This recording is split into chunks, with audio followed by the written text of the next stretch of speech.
Started.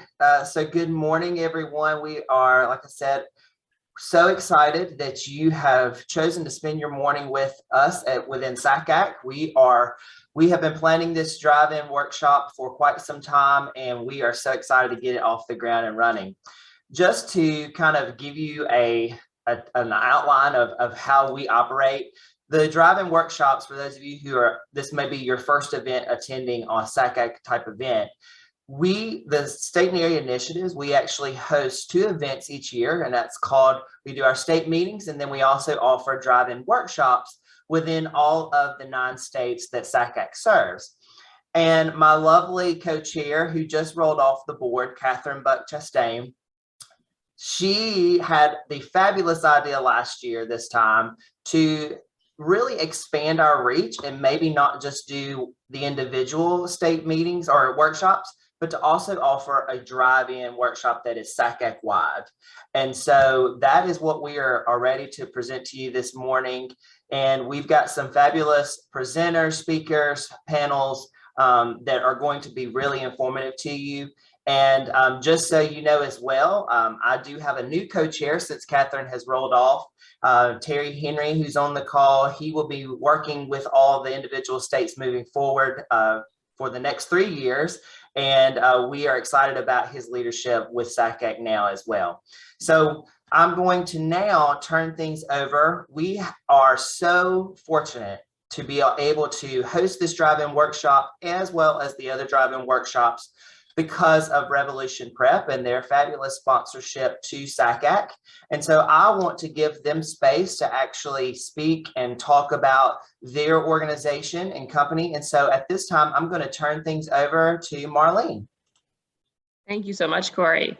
Good morning, everybody. I'm so happy to be here. I'm so happy to see many of you at SACAC in Orlando. So a little bit about Revolution Prep. I'm going to take about 2.5 minutes of your time this morning.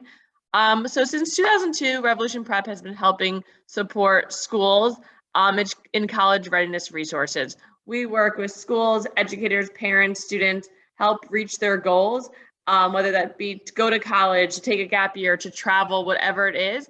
But our goal is to really build confidence and achieve what the student wants to achieve in their lifetime.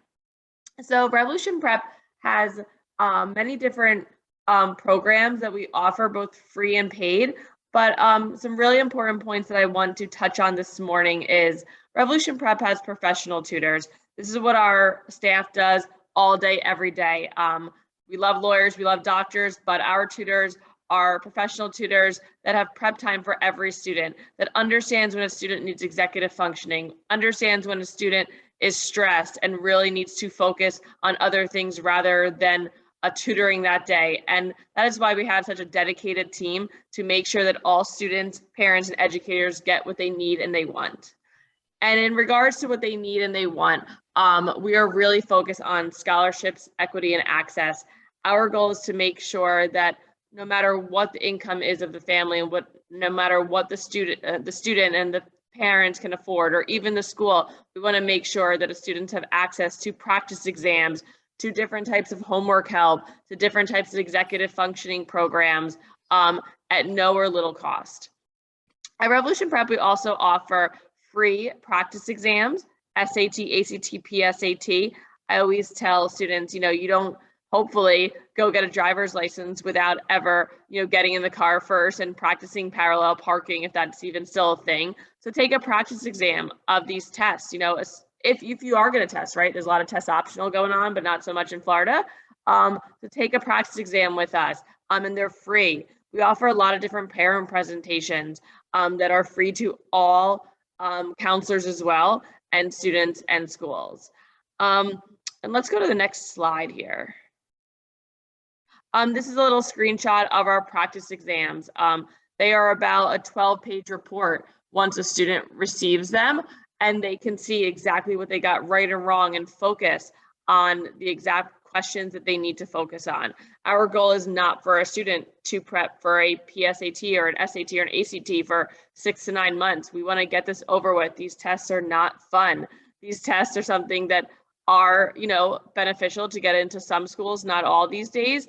And so if they're going to take them, let's focus on their strengths, their weaknesses, build up their confidence, and get them going in there anxiety-free. We also have strategy sessions.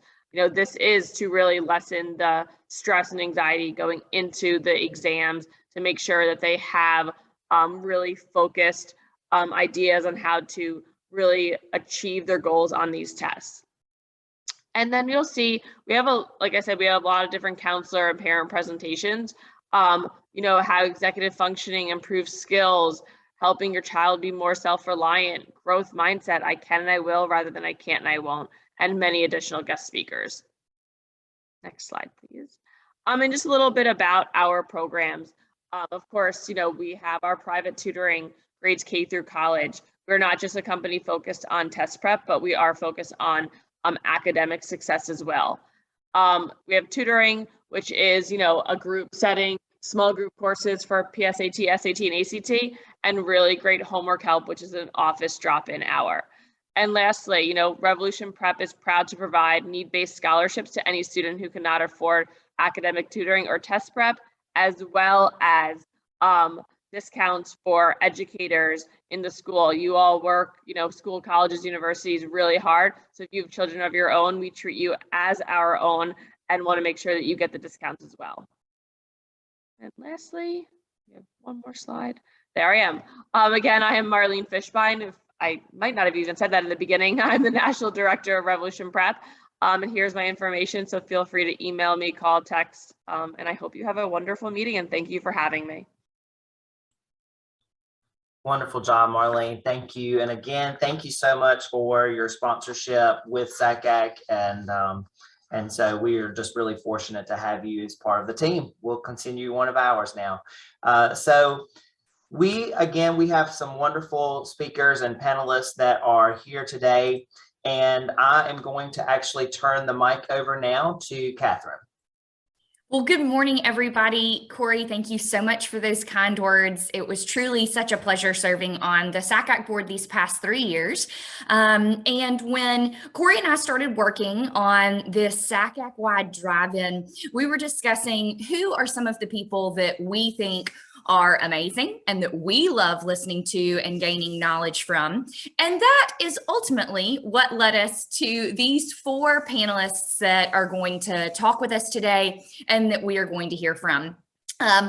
All 4 of them are dear friends of mine, in addition to being amazing colleagues, and I am just really excited about this next time. So what we're going to do is I'm going to start by asking all 4 of these wonderful people to introduce themselves and tell us a little bit about kind of how they landed where they're at, their connections with SACAC or their individual organizations that they're a part of.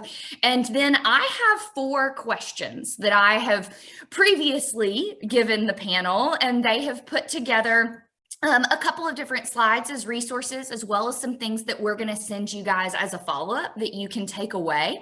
And then after we have finished those 4 questions, we're going to open it up to you guys who are listening in. Y'all can type in your questions for the panel in the Q&A section, and then we will go through those questions for as long as we have time.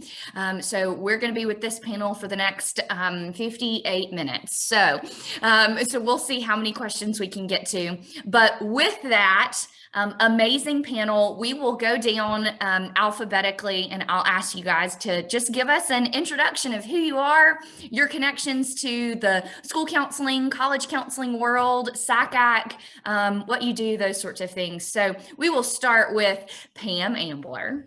Well, thanks, Catherine. I'm Pam. I sort of got into college counseling as a second career, and I'm learning that makes me sound really old, but that is just the truth. After a couple of years living in DC and working on Capitol Hill, I decided to come back home to Atlanta, joined the Office of Undergraduate Admission at Emory in 2006, and got exposure to selective college admission, reading files, etc. About 5 years in, I decided to make the jump to the high school side. So that was around 2011, 2012. I soon finished working on my master's in school counseling, completed that work around 2014. I'm now on my 3rd high school, and I work at Pace Academy here in Atlanta, Georgia. Involvement with SACAC. I did a lot of work at the state level. So in Georgia, was honored to be invited to serve on the board. Catherine and I did not get to overlap, but we do get to wave at each other every now and again. So my board service was from 2016 to 2019. And then now, once you serve on the board, you kind of don't know what to do next with your time. And so I was lucky enough to have the opportunity to serve as a special interest group leader. And so I help facilitate the conversations around master jugglers. So that could be anyone who's parenting, perhaps taking care of their own parent, just feeling that squeeze from graduate school, anything that brings you to feel like you're juggling a whole lot of priorities. And that's me. Awesome. Thank you, Pam. Next is Christy Conley, President-elect. Whoop, whoop. So Christy. I'm excited to be with y'all today, and then definitely looking forward to the conversation that we are going to have collectively as a panel, and then also with you guys that are listening in. My name is Christy Conley. I'm a school counselor at North Oconee High School, finishing up my 20th year of being a school counselor. So like Pam, I feel like that is aging me a little bit. I've served 17 years at North Oconee, which is located in Bogart, Georgia, but nobody ever knows where that's at. So we just usually say Athens. So we're right outside of Athens, Georgia. And my engagement with SACAC definitely came later in my career. As a public school counselor, I was not very familiar with SACAC and the opportunities and resources that it could provide for me. It was actually through the University of Georgia. They presented this organization to us and offered a free membership many years ago that helped us get plugged in. And I have attended some conferences, really got engaged with the public school counselor initiative that SACAC is really pushing forward through, and the strategic plan, and in some other areas, just a strong initiative that we have wanting to engage more public school counselors and CBOs, and just rolled off member relations. I served on the board for the last 3 years in the capacity as a member relations co-chair, and now I am slated to be in the presidential cycle, and definitely excited about that. Awesome. Thank you, Christy. And we are excited about that as well. Next is the amazing Courtney Vaughn. Hi, everyone, and thank you, Catherine. My name is Courtney Vaughn. I'm a college counselor at Holy Innocents Episcopal School in Atlanta, Georgia. I have been in the profession for 7 years. The first 6 were spent on the college side, managing diversity recruitment for a liberal arts university in North Carolina. And that was how I got into SACAC with that role. And then ultimately my territory was here in the Southeast, and was so grateful for the involvement in SACAC, and had a mentor talk to me about state and area initiatives. So worked as the North Carolina state co-chair. So I got to work with Catherine in that way, and with Jairen. And then I had a mentor discuss with me special interest groups at the NACAC level. So I co-lead the Black and African Diaspora's special interest group for NACAC, which has been an awesome way to connect colleagues, to retain colleagues in the profession as well, and ultimately was some inspiration to think about SACAC board service. So I'm incredibly grateful to be in my 2nd year on the SACAC board as professional development co-chair. So if you all haven't signed up for summer seminars, sweet tea, or dry run, those are all, I believe, open right now. We're excited for a busy summer in person, but always, this just fills me up. So I just love any interaction with SACAC, and I'm grateful for all the connections and colleagues and support that we've had. Awesome. Thank you, Courtney. And last, but certainly not least, is Stephen Wright. Hey, everybody. Excited to be here, grateful to be part of this group. I know the question is, how are we connected to counseling, and how are we connected to the admissions process? I'm currently an assistant professor at Columbus State University. We have 2 counseling programs there at the graduate level. We have school counseling and clinical mental health counseling, the latter for which I'm the program coordinator. So got both of my degrees, master's and PhD from Auburn University, and my counseling experience is mostly related to working with college students, but also working primarily with adult populations. So that's kind of the counseling side of things. As far as admissions, obviously I don't have the direct connection with SACAC or NACAC that a lot of my friends on this panel have, but I do have a history with admissions. Catherine and I, if you can imagine Catherine as a student recruiter back when she was an undergrad, we were student recruiters together. So there was a lot of Auburn facts, random, we could spit them out in our sleep. There was a lot of walking backwards, right? But that opened a really unique door for me. I was, going through my graduate education to become a clinical mental health counselor. But my graduate assistantship, I love the people in admissions, and I had an opportunity to work 3 of the 5 years I was in school as a graduate assistant in Auburn's admissions office. So I was kind of a plug and play person. I traveled, I did the fairs. I was involved with meeting with families, meeting with students on an individual basis, communicating with students and families. So that was a really, really great 3-year period for me. And I think there was a nice connection between the counseling profession and then what admissions does also. So maybe a little bit unique compared to everybody else on the panel. But that's it in a nutshell. So I appreciate you guys having me as part of this. Stephen, we are so thankful for you lending your perspective for these counselors. And I think this is going to be an amazing panel. I said, we brought the best of the best to the table. So thank you, the 4 of you. So my first question that I ask you guys to prepare is talk about some of the biggest changes that you have seen in your students over the past 3 years. And then I also had a second question that kind of ran into that, which is, what are you hearing from students as the biggest concerns that they have as they move through this college admissions process? And crew, I know that you guys want to talk through the classes first. And then Stephen, I want to hear from you specifically from the students that you are teaching. You're counseling, educating students, and also from your perspective, from the counseling perspective, some of the ways that we can see these changes in our world and how to impact our students. So I'm going to ask those 2 questions again. What are some of the biggest changes you've seen in your students over the past 3 years? And what are you hearing from students as their biggest concerns entering the college admissions process? So I'll turn it over to you guys.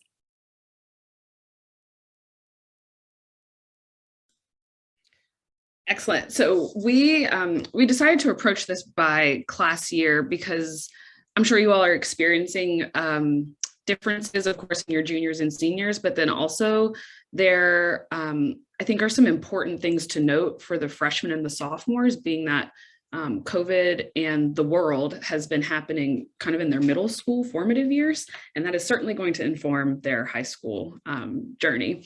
So I will kick it off, and then Pam and Christy will just fill in kind of from our discussion.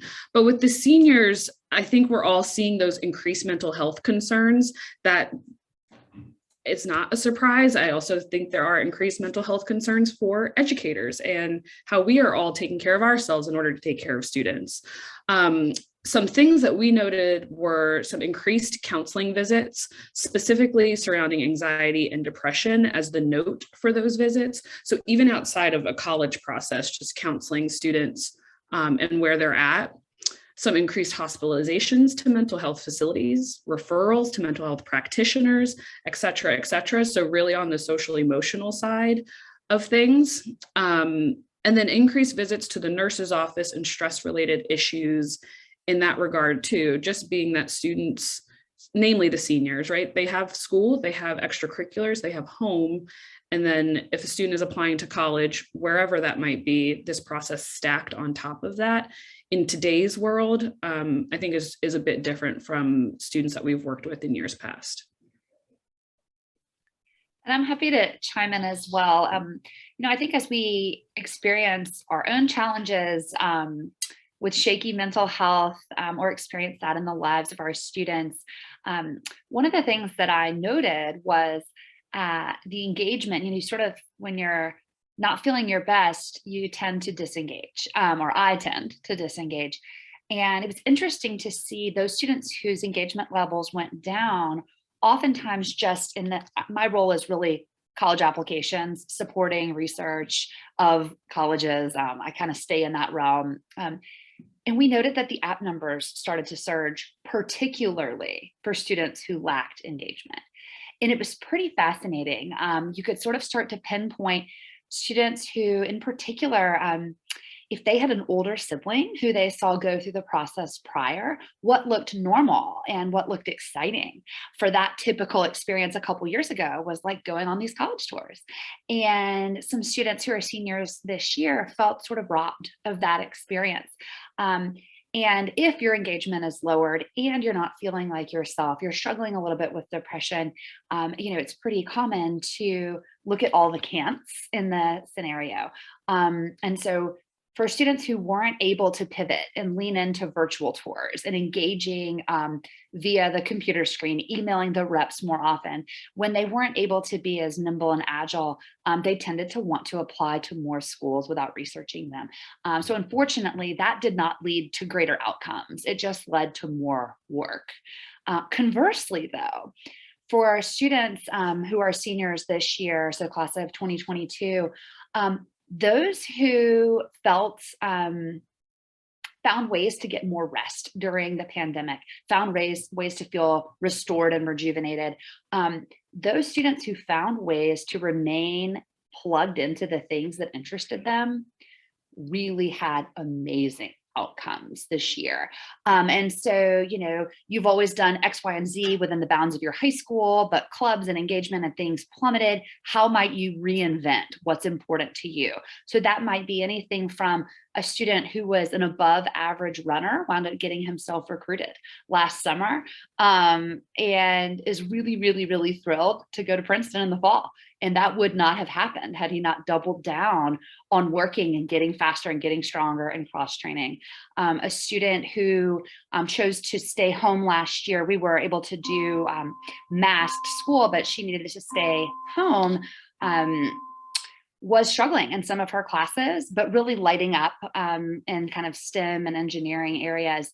Loves Girls Who Code here locally. So in her free time, because she wasn't having to commute to and from school, she started Girls Who Code in Sierra Leone. Y'all, what a star. So I saw kind of these contrasts, and I think that really is tough because it makes some students feel more isolated based on their current realities and sort of their mental health status. So that's all I'll say about class of 2022.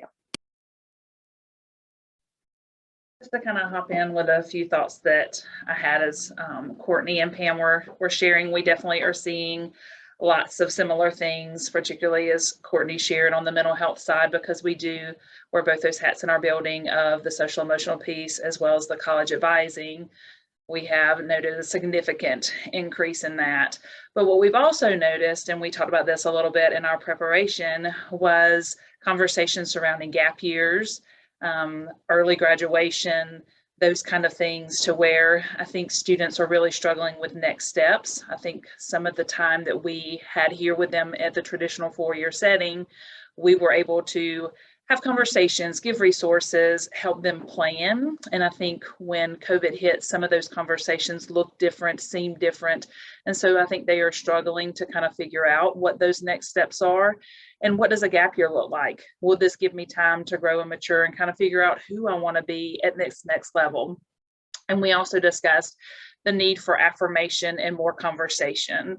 So us just being more present in the moment, particularly with this class of, did I do this correctly? Can you check over my application again just to make sure this is right? Am I applying to the right kind of schools? Can you look at my college list again, even though it's grown exponentially to now cover way more schools than what we usually would have on a list. So those were just some of the trends that we saw, combined with test optional, and definitely in the state of Georgia, as that has changed again here recently in March when they released that new decision. So I feel like there have been some pivots throughout the year that particularly this class has had to adjust to, and different conversations. So we're excited that the class of 2022 has done as well as they have, and definitely come out in a really good place overall, but definitely have been some challenges to get them to the finish line.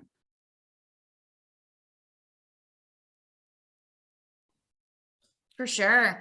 And so what are your thoughts as we move to juniors, this class of 2023? Something interesting that that we were speaking about beforehand was, if you think about the juniors, they started high school in the 1920 year. And so that spring got cut off. And then in the 2021 year, right? Yes, 2021 year. Some of them were either all virtual or had half and half hybrid or something of the sort, kind of a hodgepodge year. And then this year, 21, 22, they may have had masks, but they may have been in and out, but we're mostly in school, at least here in Georgia, especially. And so as I was speaking with some juniors, this is their first full year in high school in person with their peers. And this is meant to be their most important year, that final year that showed on the transcript for colleges specifically. And it just struck me, number one, how time has moved, but number two, just the expectations maybe that we have, colleges have, this profession has, right, of these students, particularly these juniors who have had they've had to be so malleable throughout high school so far, and the expectation of their achievement perhaps throughout high school. I think we are all practicing grace. We've all talked about that, but still, right, this is meant to be that final year that's supposed to show all this growth, but they've been in and out, and they might not even know their peers, they might not know their teachers, etc., because this is the first year that they've actually gotten to do it. And so when that became conscious to me, I was just really struck by, in trying to empathize with them of their experience, and just almost not being able to imagine just starting high school junior year. And I would add to that, on that relationship front, so many of these students are struggling to really know their teachers. There was, at least at Pace, I would call it, there was a lot of compassion last year with grades, and not like ridiculous grade inflation, but I would say, an 89.1 probably did pop to a 90 last year. And some of that evaporated this year. And for juniors, when your grades matter the most, it's that final stamp prior to applying to college. They put a lot of pressure on themselves. I think that's perceived and real. And some of them have not really known how to properly engage with their teachers. If their development is a little bit stunted and muted from the past 2 years, maybe you make a bad grade in a class and it's the teacher's fault, rather than, hey, how could I have approached that differently? Clearly, I'm failing to learn some of these concepts. What should I try? Here's the 3 things I tried. What else could I try? Some of those teachable moments seem to have passed by this class of juniors. And as they're trying to determine who they're going to ask to recommend them or write their recommendation letters for college, I've seen a lot more trepidation with this class than has been typical in previous years. And it's certainly very understandable. And I think a wonderful opportunity for kids to learn, while just to learn right now, like, say you haven't had a close relationship, part of that could have been because we've been masked all year, and we're getting to know people's reactions and responses. It's not too late to, stay after class and ask for extra help or comment. I really appreciated that concept. I saw it playing out in the real world just last weekend. So just teaching them how to make those relationships that they haven't gotten to practice freshman and sophomore year.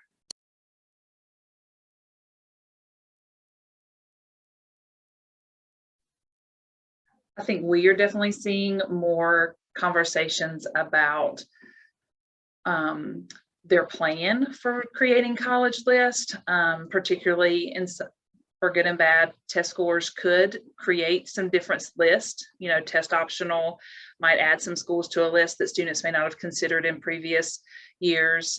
And now they are thinking about that. But then we also have this mindset of, am I good enough? Is this school going to really look at me?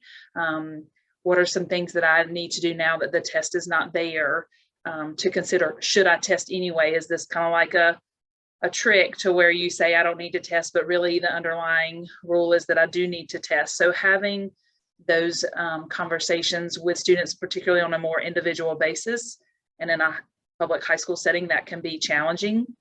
Of should you test, should you not test, should you send your scores, should you not send your scores? I think for this junior class, it's definitely challenging, and I can speak only for myself on the counseling side of me knowing more of how to advise them in that realm, but also a lot of times students would naturally know, I need to take this test. This is my next step. So their progression, they kind of knew before. And I think that has definitely changed for this group. And I think they're very aware of that. And I think that has brought about a little bit hesitation and uneasiness as they go into this college process of not knowing the parameters that used to kind of be in place a little more defined. Absolutely. Absolutely.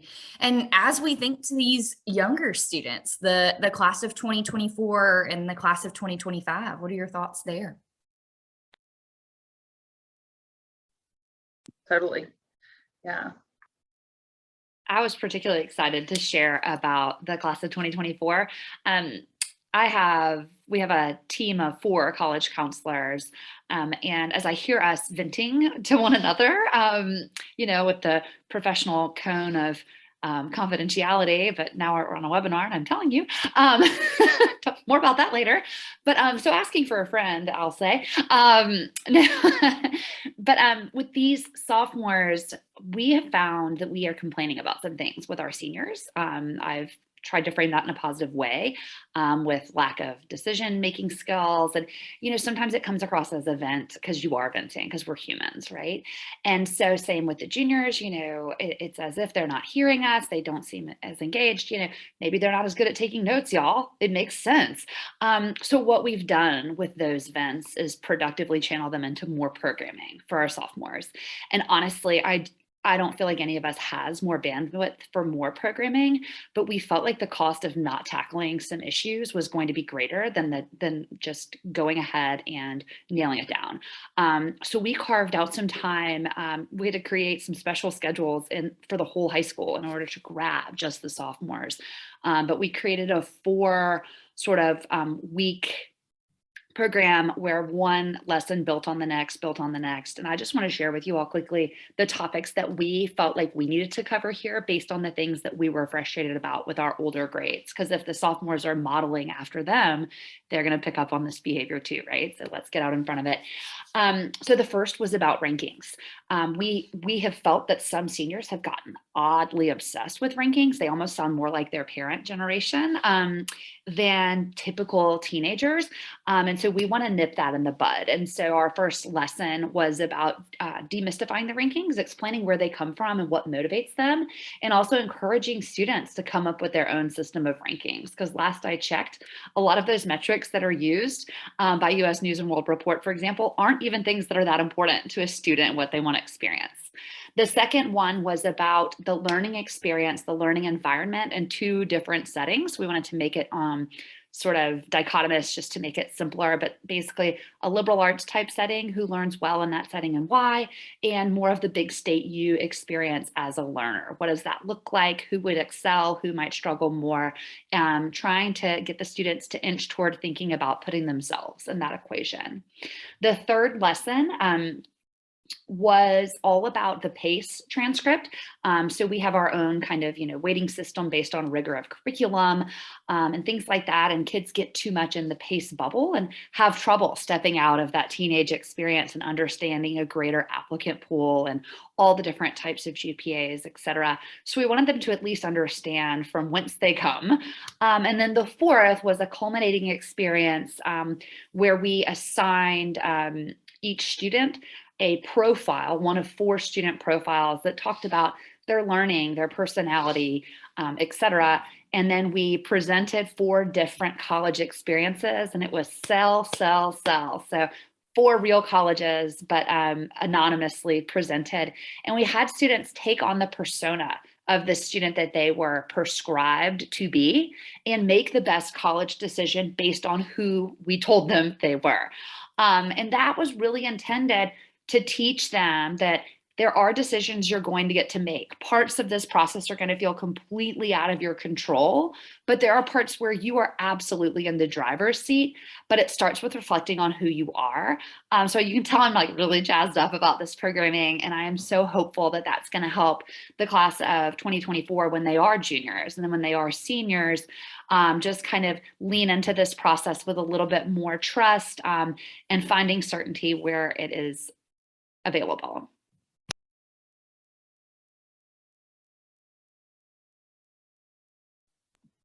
I think we've also noticed with our sophomores a little bit of imposter syndrome.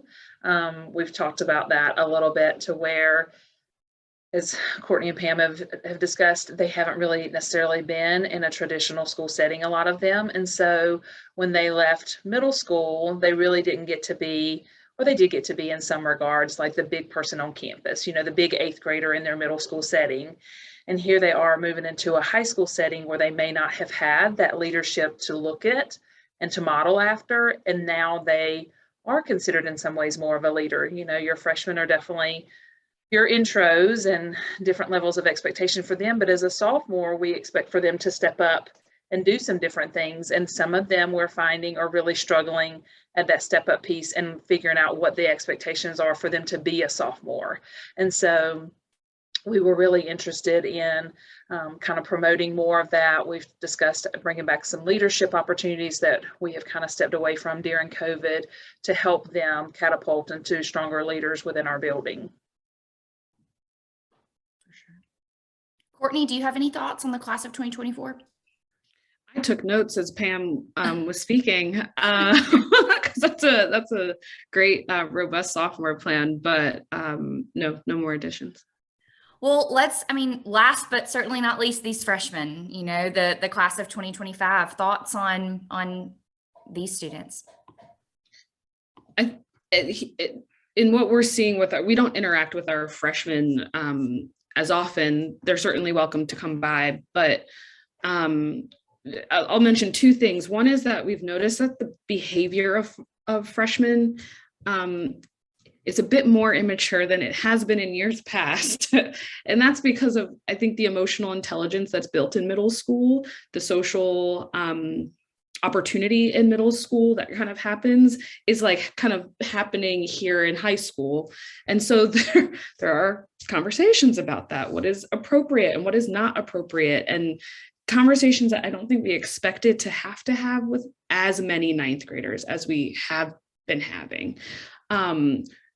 We have been seeing in college counseling specifically freshmen that are already obsessed with APs and with rigor in a way that we have not seen before. We are glad to have freshmen come to our office to start to have that conversation, kind of like on the college side when you tell freshmen to go to the career services office and like start using them now type of thing. But there's an obsession that is unhealthy right now, that is only going to balloon. And so thinking about how we can kind of let that air out slowly as we build the programming for sophomore through senior year.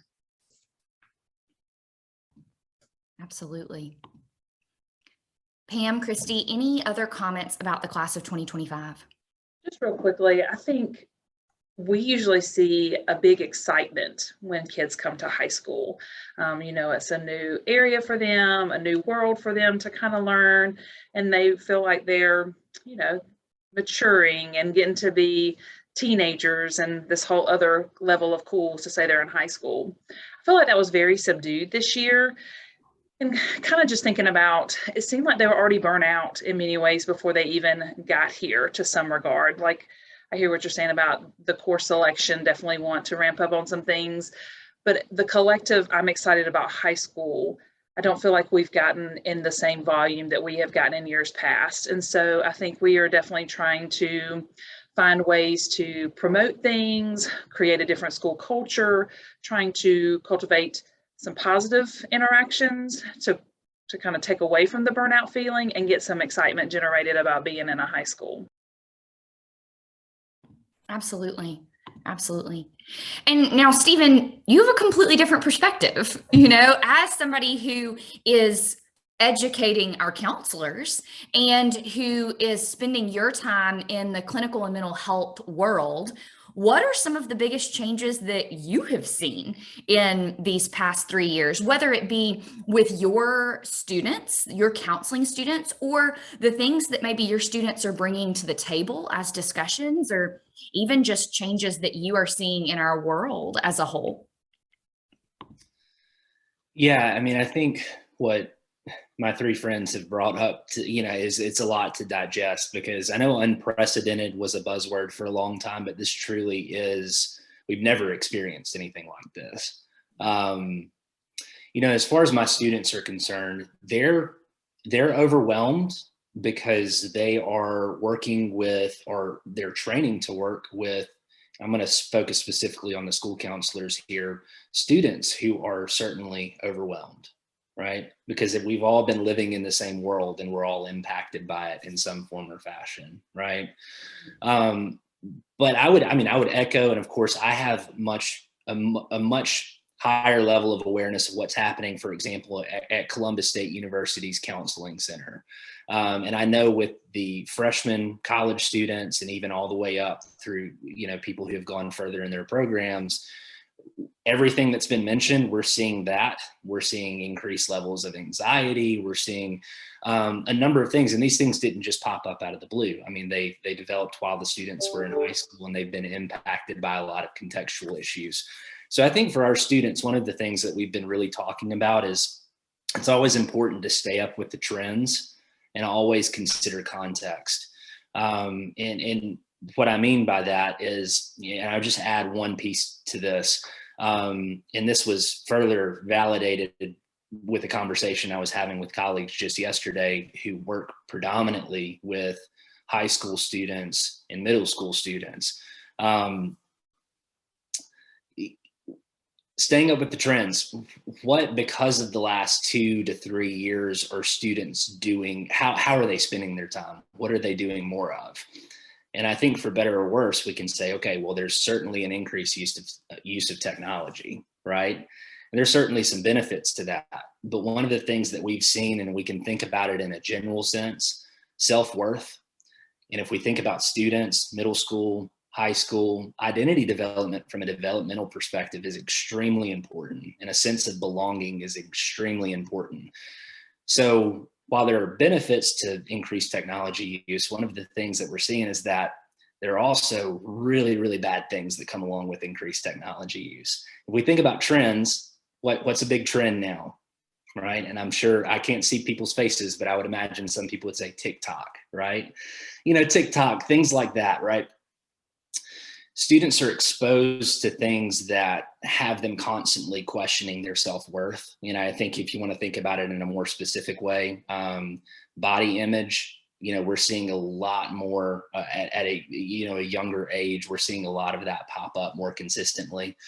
And all of that is really, it's important to stay up with the trends, and it's important to consider context. So I think that's one significant area that I would really encourage folks to focus on in regards of what are they taking in. And that's something I know we'll touch on with future questions. But I think we're seeing a lot more of that. And as far as, how we train our students, I think that's one of the things that we say, you need to be aware of what's happening from a contextual perspective, what's happening based on how are students spending the majority of their time now, how has the last 3 years shaped that experience. But our students, they live in this world too. So they've been overwhelmed. And I know one thing I'm going to talk about later, and some of my friends will also probably reiterate, is the importance of wellness and making sure that we're taking care of ourselves from a holistic perspective. So I really want to tie that back in whenever we talk about best practices.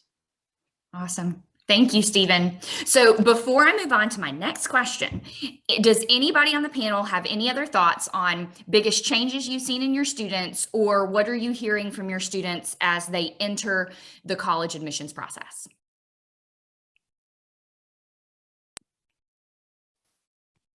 No. I'll just hop in on this slide because it does tie in really nicely to sort of those overarching first two questions. But I was just Googling, so I attended a Naval Academy fly-in and it was amazing. So if you are on the high school side and need to learn more about service academies, see if you can't get yourself invited. I learned so much, but they put this slide up about the loneliest generation. And I wasn't quick enough to capture a picture of it and grab the resource. And so I just Googled it when I got back home, and it was unbelievable how many hits I got and what different types of sources were talking about the loneliest generation. And so we just wanted to share this little graph. This is the Clarion, which is a student, like a high school newspaper. And I found it so noteworthy that kids are worried about themselves. They know that they're lonely. And so if you start to study the generations, typically the loneliest group of people, if there's a snapshot in any point of time, what's typical is that the older people living are the loneliest. That's just kind of been true for as long as people have been taking screenshots, at least. And that has shifted, y'all. And these teenagers know that they're lonely and they keep picking up their phones, even though they sort of know that that's not fixing the loneliness. And in fact, it's contributing. So with Stephen talking about like identity development and belonging, these cell phones are really, really getting in the way of their ability to connect. So if you want to Google and grab this, the content, it's told from a student perspective about walking through the halls and seeing that blue light reflect up on their peers' faces. And it's kind of like, it's not meant to be a request for help, but calling to attention, like we can't solve this ourselves. And kids are addicted to their cell phones. They're addicted to social media. Some of us are as well. And so, rather than, I joked earlier about, when I sometimes have to vent to my colleagues because I'm human, but, the behaviors that we're seeing with these high schoolers all make sense. And so just trying to carefully bring up these realities into the conversations, even if we feel like we just work in the college realm, that's not true. We can't exist in a vacuum. And so work with these kids, know that they are lonely, know that sometimes when we're lonely, we don't act our best, we don't say things as well as we might. So give them the benefit of the doubt, meet them where they are, and let's see if we can't help them learn how to connect now that we have a couple more opportunities to do so in a more traditional sense. That is awesome, Pam. Thank you for that. Thank you. So my next question is, what are some practical techniques or strategies counselors can implement to better serve their students' mental health? And I know that you guys have created some amazing toolkits, and y'all have some different resources on each one. And so we're going to go through them, and then y'all jump in to talk about your resources as you have plugged them in. So the first is this toolkit for students. So these resources that are listed underneath this toolkit for students, Corey, you can advance the slide next. So who has these resources? What are they? And how can they be helpful to these counselors that we have on this call?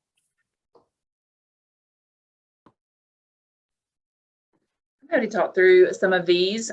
We have implemented some of these within our school setting and are happy to share some of those with you.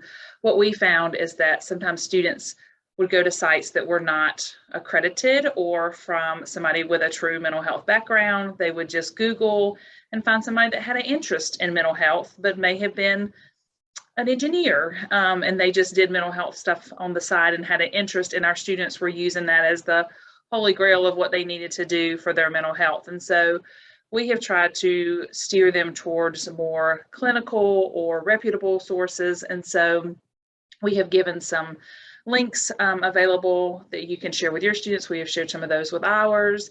We also found that social media could be used for good in some ways, particularly if they were on some right tracks. And particularly what we find with students is that there is a lot of all or none of I'm always feeling this way or I never feel this way. And so we have talked with some students about maybe using a mood tracking app so that they can really keep up with how their moods are fluctuating. And is it really all the time or 2 days in the last week that you felt this way? Or during the 10 minutes that you were stressed about getting your math test score back that was not what you thought it should be. And so we have tried to come up with some positive sites for them to use and to keep them encouraged and in a positive and more realistic headspace rather than seeing some of the false realities that a lot of times they do pick up on through social media. We also found that a lot of kids enjoy the TED Talks. I am amazed at how much they enjoy watching those. And so we definitely feed into that beast and try to plug in some positive ones. And then there's some other links for other podcasts that they tend to enjoy that are really interesting around psychology. We've seen a huge increase, Stephen. You might see more students coming your way since COVID, where people are really interested in mental health and being counselors or going into the setting. So we are definitely trying to feed that with giving them some reputable podcasts to listen to more about themselves and just positive psychology information. Awesome. Now, the next toolkit that you guys have created is specifically a toolkit for families and people that are supporting our students and working with our students. So let's talk about these resources. I'm happy to chime in. We will share these slides with you all who are listening along. But as a parent myself, I have learned with our kindergartner, if you ask your child, how was school today? You really don't get any answers at all. I forgot is probably the most common. I forgot. If I generally ask, like, what'd you eat or who'd you play with on the playground, I get a little bit more conversation. But the point being, the better our questions, the better the dialogue. And so one of these guide books is for you to share with parents so that they can ask thoughtful questions at home because they're seeing a totally different version of their student than we see at school. Some kids really zip it up and hold it together all day at school, and at home they are falling apart, and some actually do the opposite. And so just remembering that parents are sometimes just as baffled by parenting. I always joke I'm going to get Rookie of the Year one of these years because everything changes so quickly.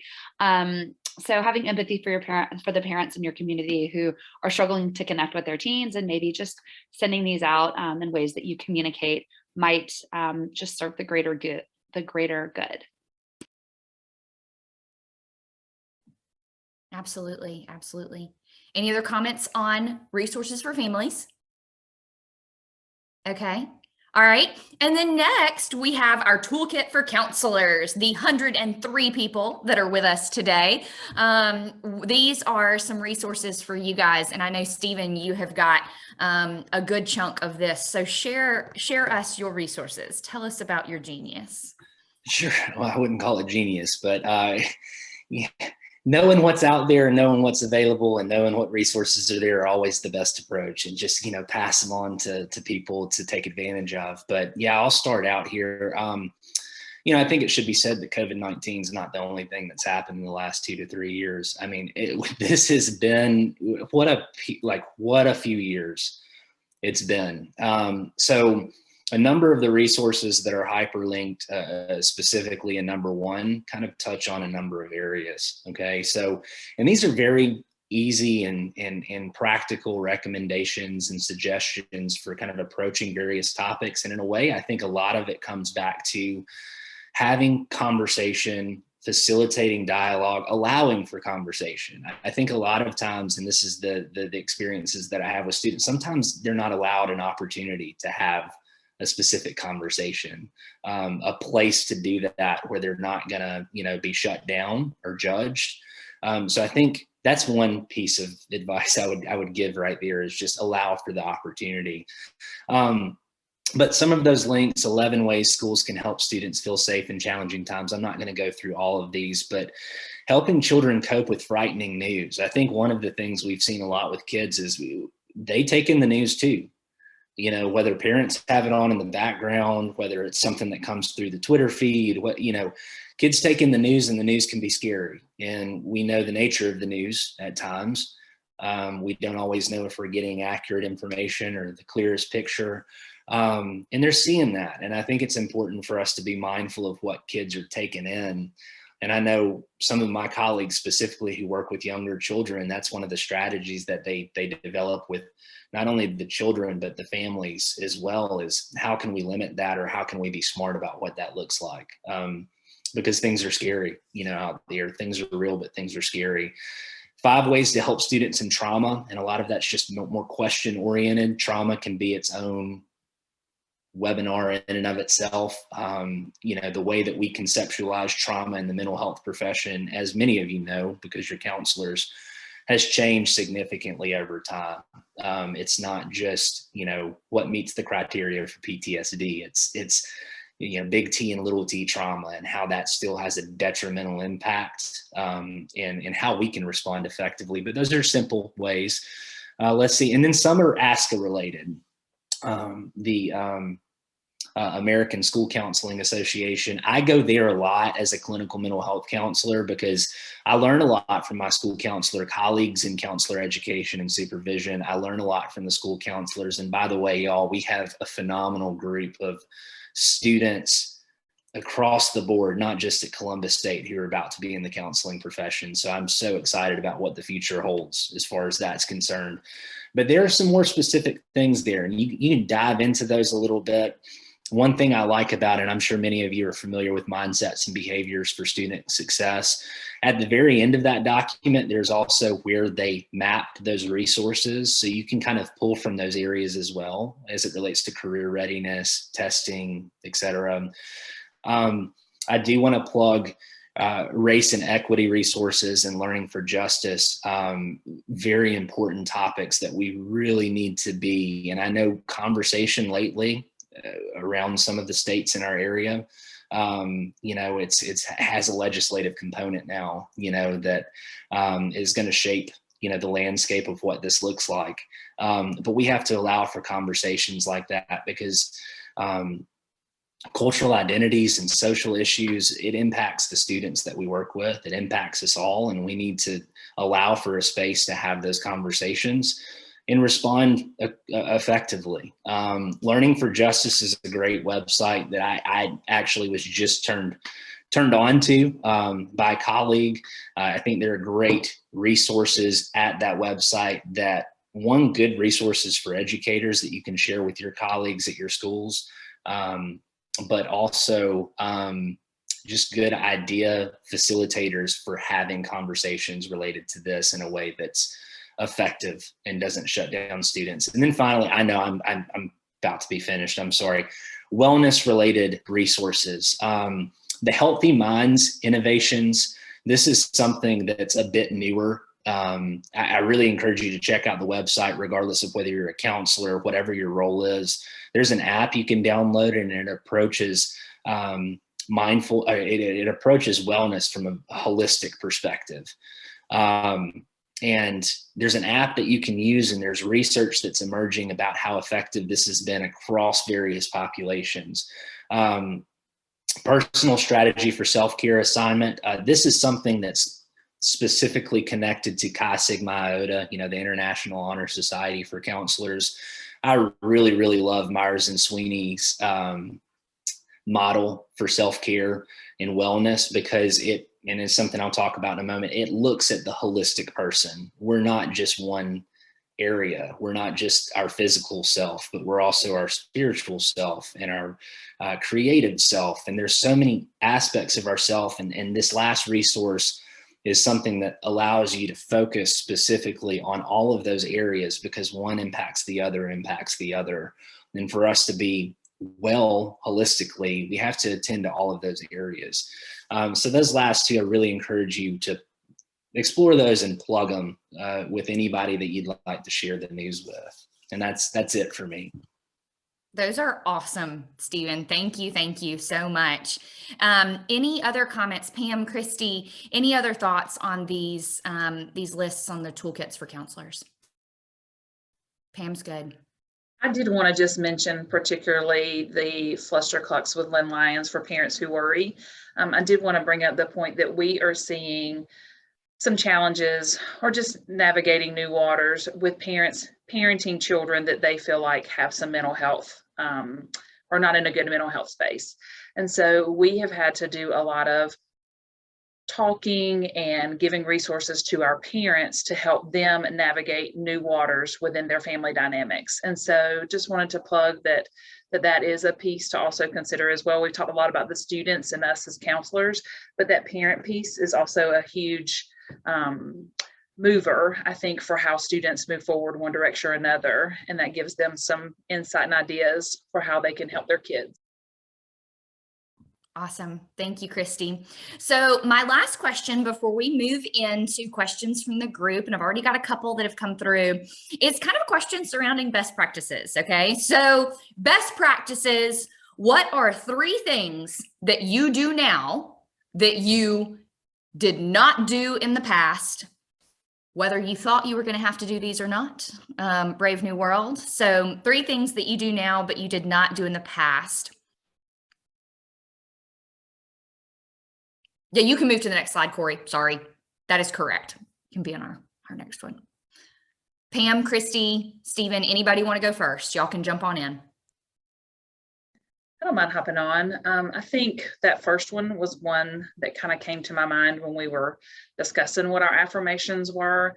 I think when our students first came to the building and what we are having to keep to the forefront is that they do belong here. We want them on our campus. We want them in our building. We want to listen to them. We want to support them.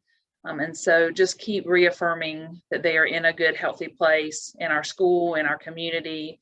That has definitely been something that we've kept on the forefront to try to keep in mind as we're working with our students, parents, and teachers.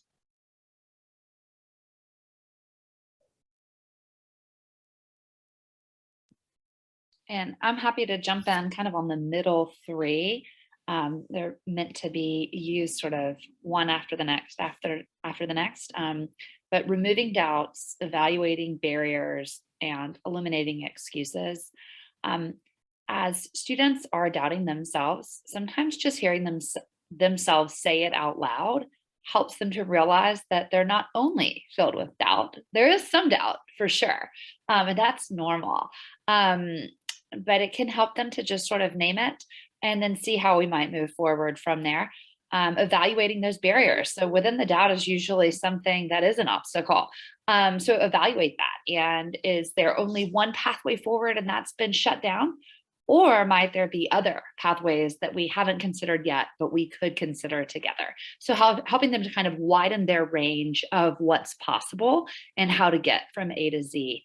And then eliminating excuses. I think a lot of us do have analysis paralysis, and every now and again, with the support and encouragement of someone we know cares about us, we can sort of push those excuses aside and find ways to pick up and move forward.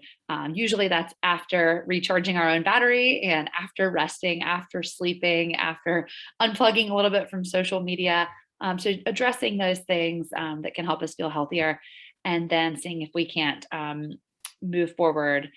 So an example of that would be, I mentioned earlier, I found that students who have older siblings have seemed to struggle more because of that comparison piece.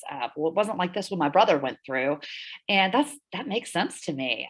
But what is true now, and what can we do with those, those realities? So yeah, you couldn't get on campus, you couldn't visit a class or tour a dorm like you wanted to, but what are other ways to be able to have those experiences? And if those are really valuable, how might you get that information? So just kind of helping students to reframe. And I know Courtney had contributed the final 3 bullet points, and they are having a fire drill right now. Oh, she's back. Hey, Courtney. Right on time. Your 3 bullet points around best practices are on the board. You all, I'm so sorry. We had a fire alarm. Everything is fine. It was a drill. But in those best practices, to me, in serving students is empowerment and storytelling, in that affirming, I think we've all talked about affirmations and such, but affirming a student's story just feels even more important now, and letting them know that they are enough and everything that they have done is enough, and that they are worthy of going to college and having choice in this college process, etc. I've also been looking at movement and wellness in the moment. And so I've got a 5-minute YouTube link bookmarked for deep breathing, because students come in and they are just so wound up and they are right there. And then I'm like, let's just take a minute and do some deep breathing. And at first they felt silly doing it, but then I'm like, how are things going? And so just kind of putting that into practice with them. And then the third thing to me is slowing down, in that they're going. And we all know high school students' schedules are packed. And the deadlines are there for a reason. And we are counselors and kind of work with them through the deadline, but kind of advising them to just slow down and continue kind of moving on from there. So yes, those are my things. And so sorry that I had to leave there briefly. I'm just glad your building is not actually on fire, Courtney. Now, Stephen, this question is a little bit different for you, as your students, you're actually serving counselors. So, are there 3 things that you do differently now working with your counselors that maybe didn't exist, or even 3 things that you're seeing in the profession that are a little bit different that didn't exist? Yeah, and I think in a way it's different, but in a way it's not different, because we're all human, and we all experience very similar things. I would say in general, just working with people, and I know there's been some conversation about wellness, but for me, I'm very strengths-based and wellness-oriented when I work with people, and that includes students, it includes clients. And honestly, it just kind of bleeds over into personal things as much as I can allow it to. And so there's been conversation about wellness. The only thing I'll say about wellness, in addition, is that a lot of times people tell themselves, I don't have time. I don't have the energy or the time to devote to this, without really understanding, if you just do this, and take care of one aspect of yourself, it's going to impact other pieces of your experiences on a day-to-day basis, right? Which is why I love that plan that was hyperlinked toward the end of number 1, because that's something that can be applied uniquely and individually, across the board for various people. So I won't say much more about that. Strengths-based, in just in a very general sense, for those of you who work with students, which is all of you, focus on what they do well. I think a lot of students, thinking about it, this is what I'm doing wrong. This is what's wrong with me. This is what I need to do better, and that's very deficit oriented. And I try to think about it on the other end, right? What do you do well? Because everybody has strengths. And I'll tell you, a lot of times, well, sometimes, people will say, I don't have any strengths. I don't know. I don't think. That's when it's our responsibility to say, hey, what do we observe in you that's a strength? And a lot of times that's just, hey, you're here, right? You're talking with me. That's really good. And that's a good foundational building block, right? But focus on what your students do well and try to utilize that from a problem solving perspective. And the other part of that is that, I had a train of thought. Where did it go? From a Speaking strengths-based, too much wisdom, Stephen, too much wisdom. No, not at all. Definitely not. But the last thing is, with strengths-based, there's always evidence that students have done something well in the past, right? Maybe it's not as good as they would want it to be, but they've done something well. And I think back to Christy's comments on imposter syndrome. Imposter syndrome is common across the board for all of us in some form or fashion. But if we really think about, situations in which we get nervous, I'm not good enough. They're going to think I'm a phony. I'm not up to par. You've proven at some point before that you are, and you've proven that you can do something related to whatever it is that's bringing on this anxiety and this nervousness, that you can respond to it. So how have you dealt with it before? Let's do more of what works. Let's do less of what doesn't. So that's it for me. I think I just reinforce those things a bit more than maybe I normally did before. Absolutely. Well, thank you guys so much. Truly an incredible panel. And as we move to this last slide, this is the contact information for all 4 of these awesome people. And I know that they are very comfortable. If you guys have questions, reach out to them. They are an amazing resource. For me personally, I am grateful to have them as friends and colleagues and people that I can reach out to. But we're going to open it up. We've got just a few minutes. And so if there are any questions that you guys have for the group, I have one. And this is from Anna Peel.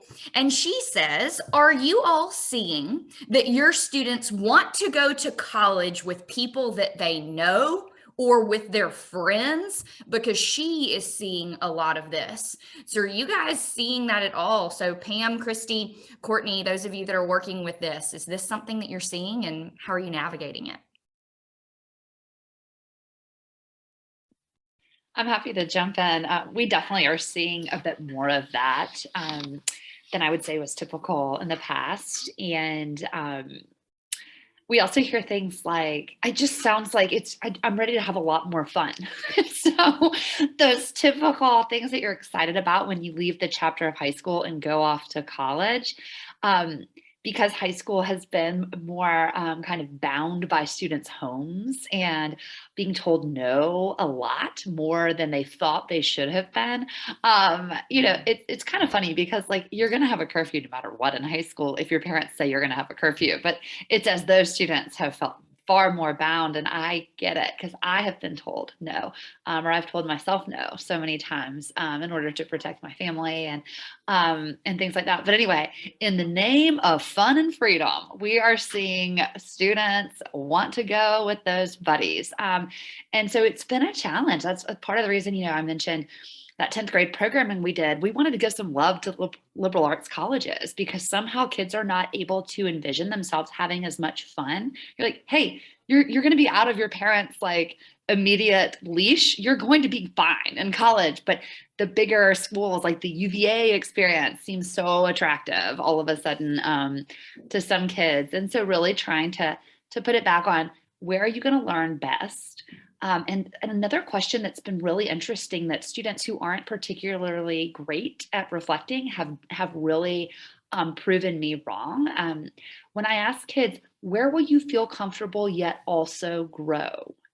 And the yet also grow kind of helps them consider more widely their options. So maybe try that as your students are being slow to make their determination, or they're just jumping in with their best friends.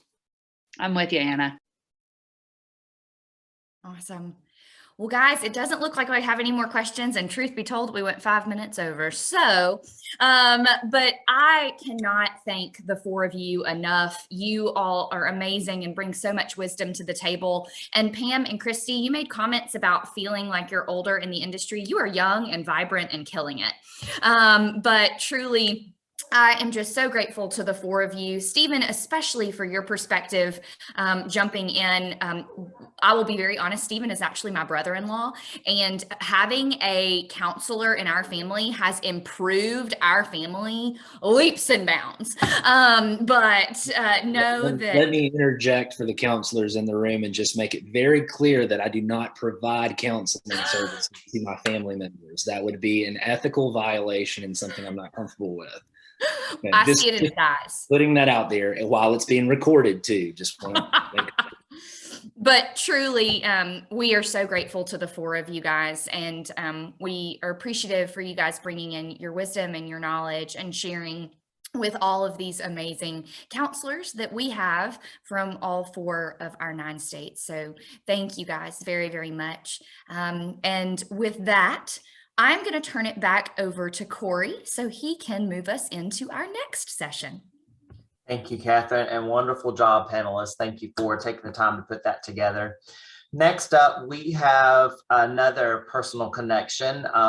Catherine and I, when we were planning this, I will say we were just a little bit biased because we wanted to have a great program, but we both had some tools in our own toolkit of resources that we felt would be really good for this discussion. And so we are keeping with that thought in mind. I have a former professor of mine from my graduate work who is a great resource, and we wanted to create a session that talks about how we can fill our buckets in order to help others. You've heard a lot of great strategies so far, but first, before we can really serve others, sometimes that means that we have to really serve ourselves. And so I'm going to screen share again. I have Dr. Wells available, and she is going to lead this presentation. And Dr. Wells, I yield the floor to you.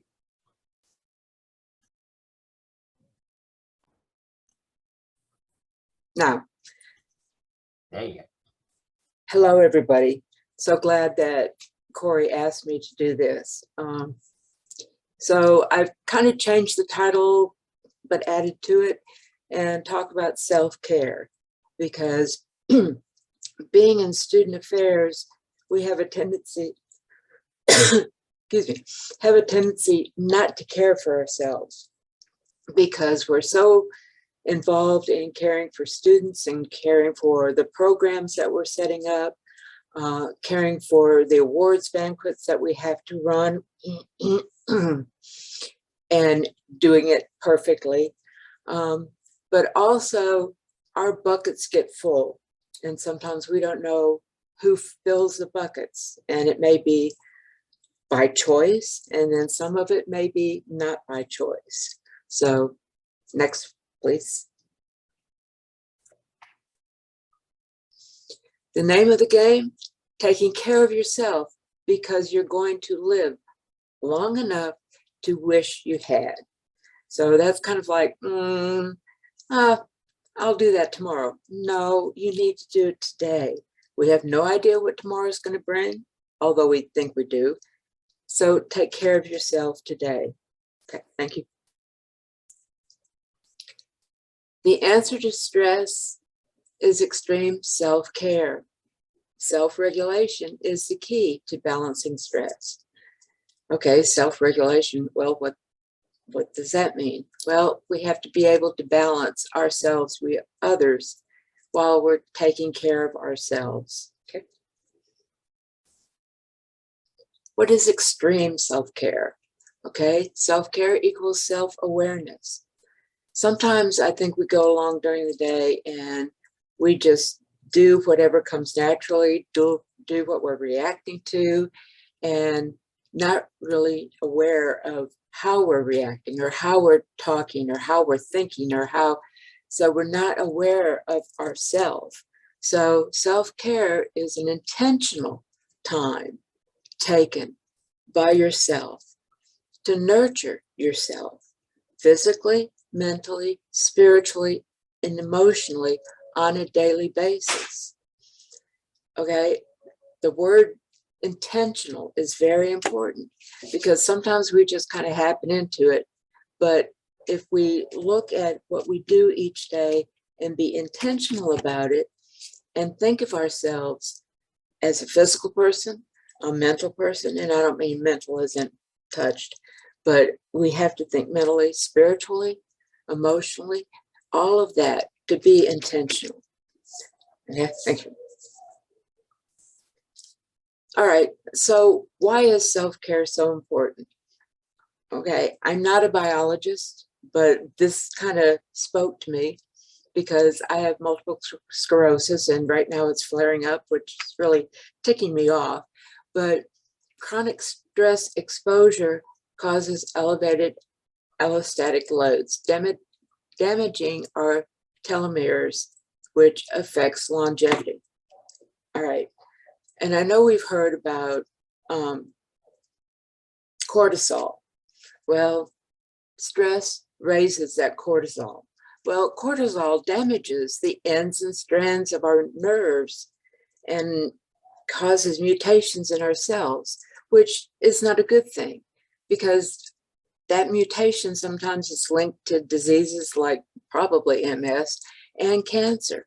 So take care of yourself, because as soon as you start taking care of yourself, those ends, the telomere strands, can be corrected, can be built back, which is awesome to think, well, okay, let me take care of myself because I'm building back something that needs to be built back within my body. Okay, thank you. All right. Now, this one is really important to me, creating extreme self-care filters. Who can you turn to for emotional support? Some of us have significant others. I have my husband of almost 42 years, and he is a great emotional support. I have two wonderful counselors here in the office with me. I'm director of the Counseling Center at Mississippi University for Women. And I have two other counselors in the office with me who are awesome support. Sometimes when I'm not doing so good, not feeling so good, they're, Deb, what can we do? Oh, and one I just talked with, I said, well, thank you for taking care because I've had to be out right recently. And she said, oh, that's too easy, which is always her comment. And sometimes I'm going, yeah, well, no, it's not too easy, but thanks for the comment. So who can you turn to for your emotional support? Who adds to your stress? I don't know about you, but not so much now, but when I was in another position, actually within this university, I could see a student coming across the yard and went, oh. Don't know that I wanted to talk with them today, but here they come. Who adds to your stress? Maybe you don't want to admit who's adding to your stress, but if they are, what are you doing about it? Is there a way that you can prevent or discourage or maybe even change your attitude? That's what I had to do with this particular student. I had to change my attitude, like, she's a student, Deb. You've got to be willing to take care of the needs that she has as she talks with you about them. So what adds to your stress and how can you take care of it? What does your body need to feel healthier? Sometimes we don't know what our body needs, and that's when we might need to go see a doctor and go, you know, I'm having some swelling. I'm not sure where the swelling is coming from. Or I've got these headaches that are happening at in the late afternoon. And that's when I'm really having to get ready for programs and that type of thing. And they're really bugging me. So it may be that's when you need to go see the doctor. I know we all like to think, oh, well, I can take care of that. I don't need to go to the doctor. Yeah, well, no. You probably might need to go see a doctor to help you take care of some of those things. And of course, some of it may be eating healthier. Yeah, I'm not going to go too far on that one. Drinking enough fluids, so doing things that you know you need to do. What can you let go of? I know you're not going to like this one. What can you let go of to create more you time? So what are you doing that you really maybe don't need to do? I know a lot of times we get caught into the, sure, I can. Yeah, no problem. No. So sometimes we just don't know how to say no. That's a very small, short word. And I know some of us don't like to say that because we like to think, I'm a super person and I can do everything. Just ask me. But sometimes you just need to go, no, I'm not able to do that right now. Maybe at another time, but not right now. Because that way you're creating some time for yourself. Added to that, when you create time for yourself by saying no to someone else, try not to feel guilty.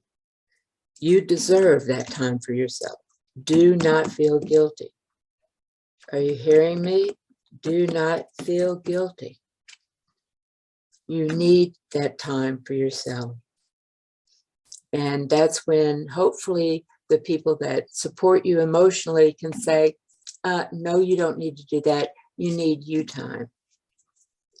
What unhealthy habits do you need to stop? I really like chocolate. I really like chocolate. And usually I give up chocolate for Lent. I did not this year because of some other things that were happening. But I think I really missed giving up chocolate for Lent because it was a time of sort of cleansing of my unhealthy habit. But of course, I ate chocolate during all of Lent. But that is a unhealthy habit for me as far as what I eat. But what other habits do you have that maybe you need to stop to be healthier? What spiritual practice can restore your hope? And that can be meditation, it can be yoga, it can be Reiki, it can be all sorts of things. But what can you do to restore your hope, to create that self-care? And what can you do to take a break from stress? And hopefully some of what I've already talked about can help you take a break from stress. Thank you. All right, when practicing self-care, develop a fresh perspective for yourself. It's kind of like getting in that shower and scrubbing, or maybe getting a mani-pedi, because that's where they do the scrubbing and stuff. And men, you can get a mani-pedi too. Do it. So just a fresh perspective. It may even be getting new journals, that you've got new pages, and make sure it's paper that you like to write on, and find the pen that you might like to write with in your journaling or in a diary of some sort. But a fresh perspective. And then enhancing your creativity and dealing with the challenges. You're in student affairs. You've got creativity. Don't you even try and say, no, I don't have, yeah, you do, or you wouldn't be in student affairs. I've taught too many student affairs individuals to know that they are very creative and have worked with many and know the creativity is out there. And so enjoy the creativity that you have. Then creating a positive environment with your attitude. Don't look at the negative, try looking at the positive. And I feel like sometimes I'm talking to the choir when I'm saying this, because there's more positive student affairs folks out there than there ever was negative.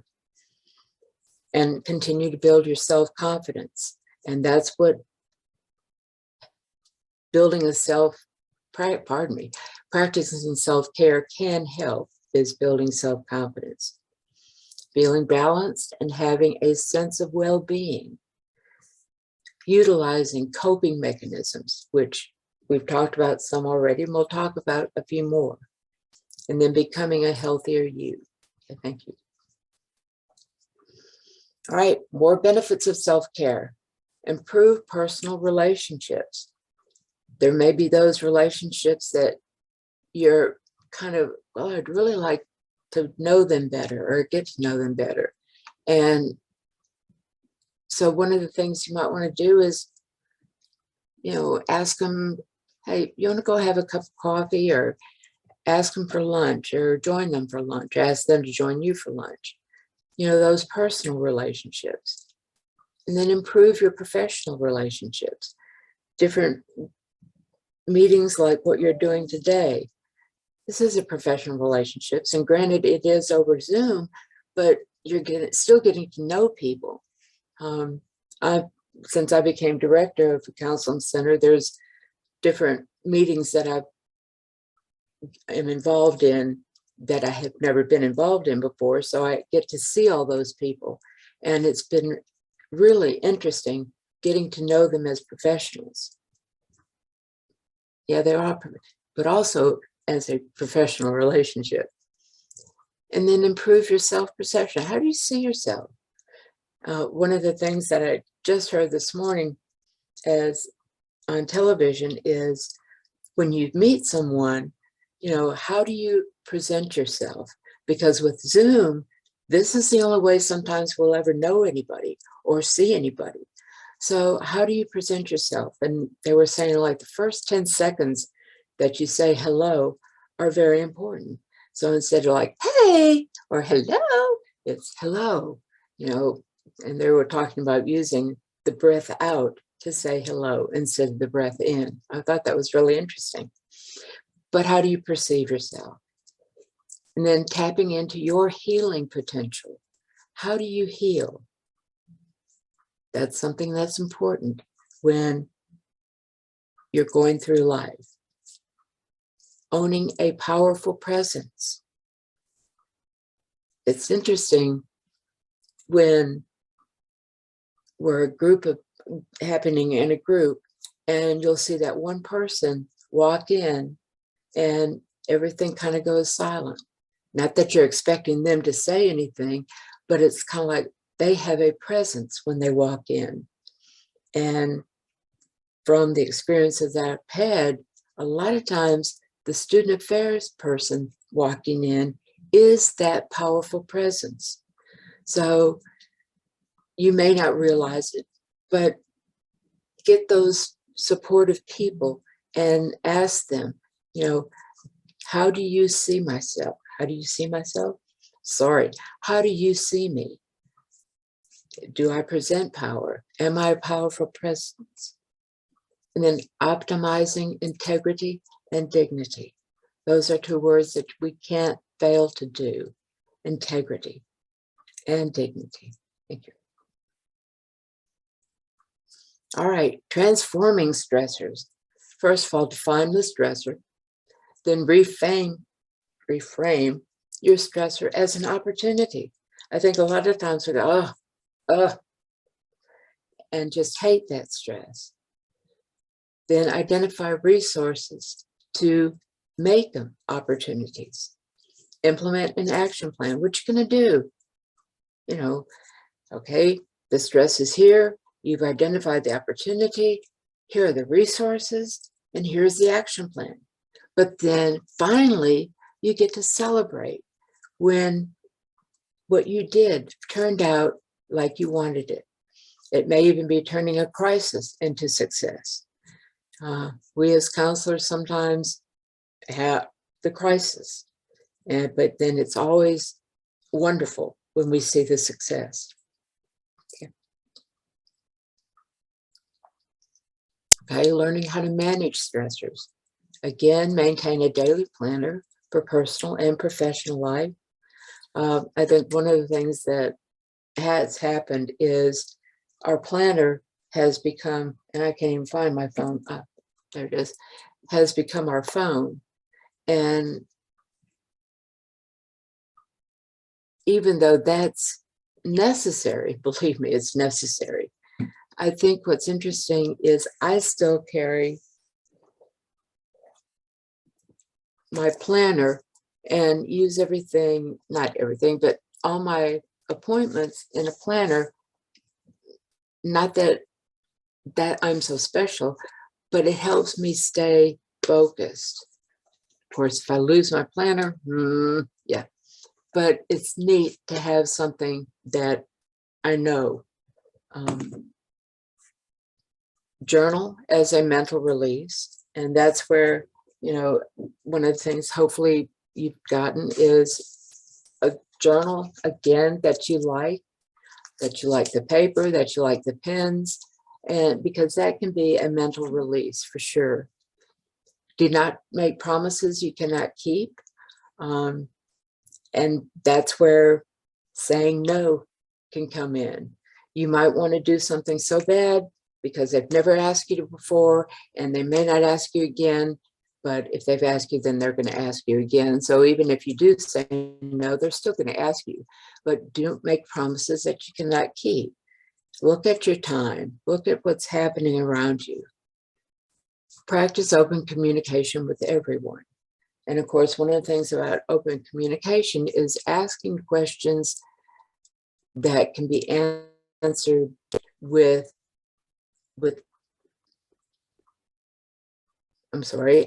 be answered with anything, not just yes or no, because that's closed communication. You want people to be open with their communication. What's happening with you?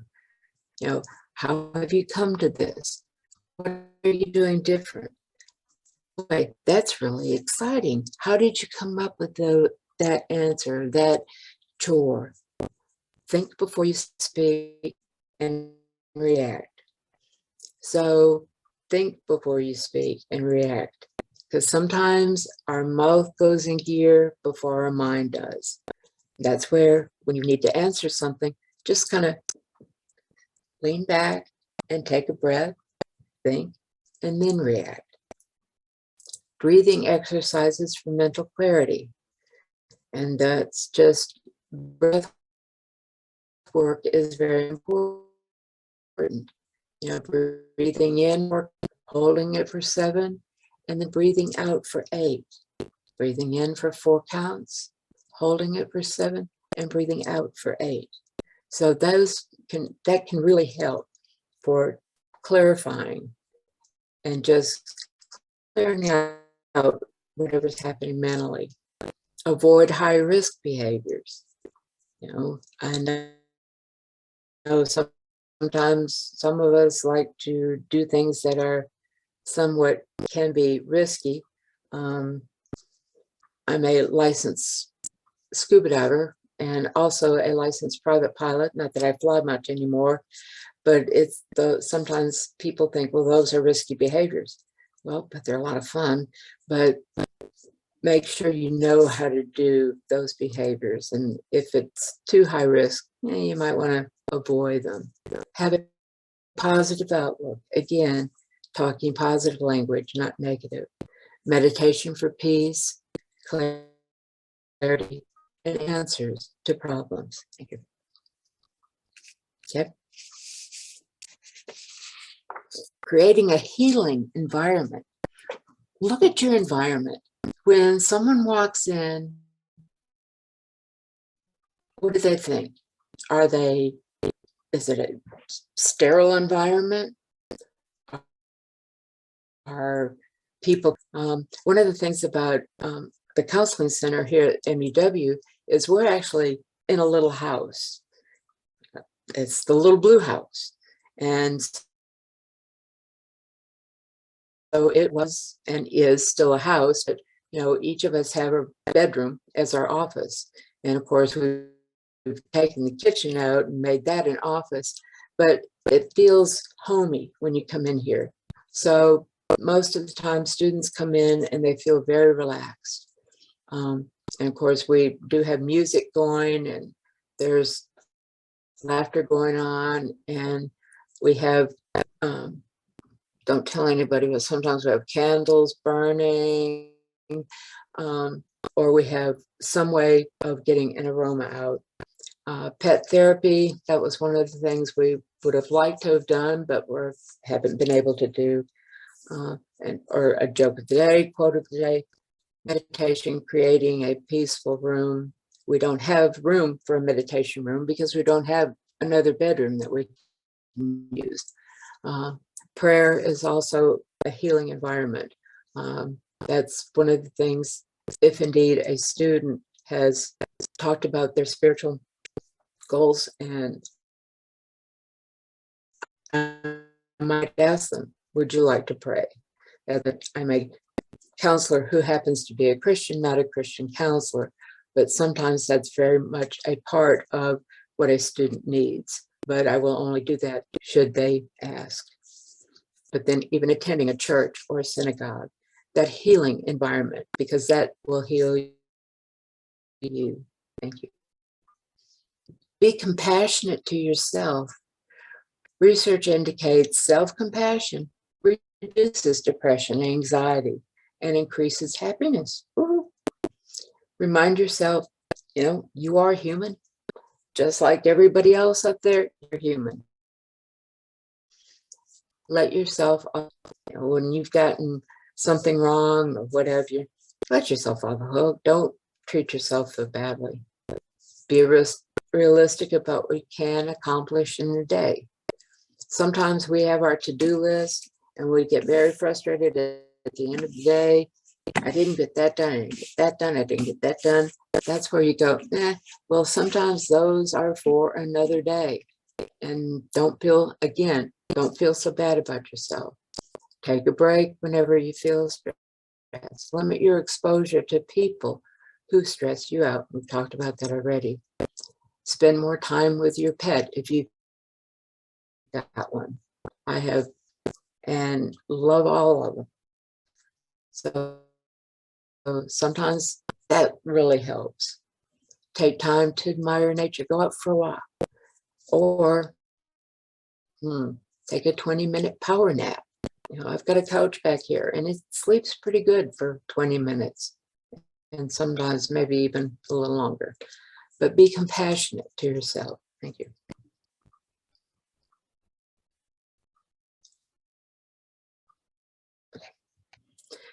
Improving your mental health. And I know you've heard a lot about mental health already, and thank you, the ones that did the presenting.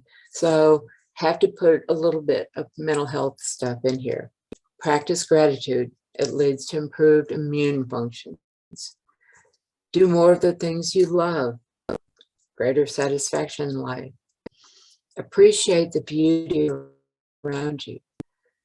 We've just come through spring and the azaleas have bloomed and now they're gone.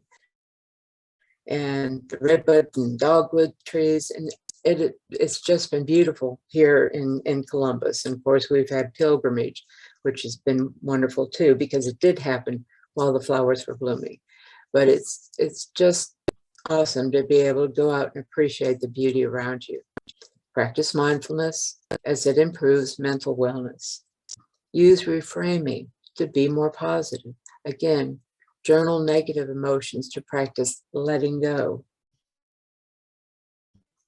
Expect great things to happen. Learn something new. That's one of the things my grandmother would always ask me when I would come home. She said, "What did you learn today that you didn't know before?" And sometimes I was frustrated to come home because I didn't have an answer to that question, which made me think even harder. Okay, what did I learn today that I didn't know before? But that's something to challenge yourself with. What have you learned? Get organized and set priorities. Practice a 2-minute rule. Complete tasks in 2 minutes that you can. Sometimes we look at the piles on our desk. My grandmother again said I was a good pilot because not only can I fly airplanes, but I'm an excellent pilot. I can pilot here and pilot here and pilot over here. So sometimes it only minutes to really go through that pile to throw things away. So that's something you can do. Okay, thank you. 20-minute plan for self-care. Create joyful rituals. What do you do every day that becomes a ritual? Or what can you do and make it original? Get outside. Try an indoor workout or an outdoor workout. Pay it forward. What can you do to pay something forward? A lot of times we have a kindness day. Is that something you want to do? Buy somebody's coffee instead of them buying it. Breathe, again, soothing scents with somebody's coffee instead of them buying it. In the counseling center, cuddle. It's okay to cuddle with people. Unplug. That's something that's very difficult for us to do. Phones, tablets, computer, everything. So you can just rest in the peace that can bring. Dance. Dance like you can, or even that you can't. And then turn up the music. Get it on. Become a bookworm. A bookworm, not a bookworm this way, but actually reading a book. there's something to be said for opening up a good book. Look at something cute, declutter, indulge in some retail therapy. One of the things that had we been in person, it would have been a whole lot more fun. But one of the things that I had asked Tori to put into play was to bring some Play-Doh. And Play-Doh's just fun. And of course, my favorite color is purple. I don't know that you would notice that. But besides it smells good, there's always a wonderful smell to Play-Doh. That's something that you can do. This is one of the things that I always do in the course that I taught Corey was counseling skills, one of their first counseling courses. And of course, student affairs students were always frustrated taking those counseling courses. But one of the things about that particular course is it doesn't matter whether you're a counseling student or a student affairs student. Every time you talk with a student, you're doing counseling. Every time. Now, it may not be so drastic or it may not be crisis, but they're listening to you. They're listening to what you have to say because they may be asking your opinion or asking direction or what have you. But every time you're with a student, you are doing some type of counseling. But you know, it's just fun to have Play-Doh around, maybe on your desk or anything, because the student will come in and they might start playing with it. And of course, with COVID, you have to be careful. Well, okay, maybe not play with Play-Doh. Maybe only one person can play with that Play-Doh and they take it with them. And then another thing that I have is a little teddy bear. Now, in my office, my private practice, I have a larger bear. So when people come in, sometimes they pick up the bear. But again, with COVID, you've got to be kind of careful. But you could get maybe little bears and they can play with the little bear. And of course, then there's always candles that you can have burning. And I don't have them burning now.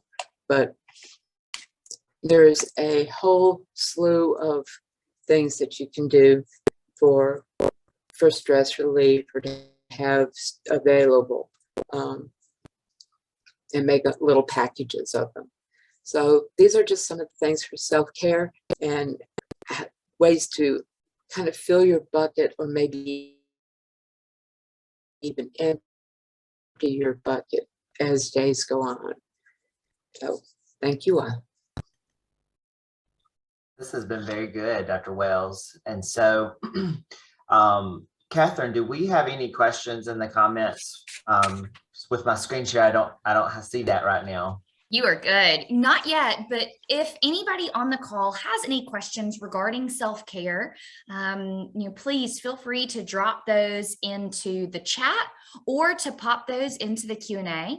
I think one of the biggest things, we spent the entire first hour of the session talking about how to serve our students, and maybe I'm only speaking for me, but in the past 2 years, I have come to find that I sometimes forget about myself, and I forget about my family, and I forget about what is happening outside of just that workspace, because when workspace came home, all of a sudden there was a blurred line, or there was no line whatsoever. And so, Dr. Wells, thank you so much for that.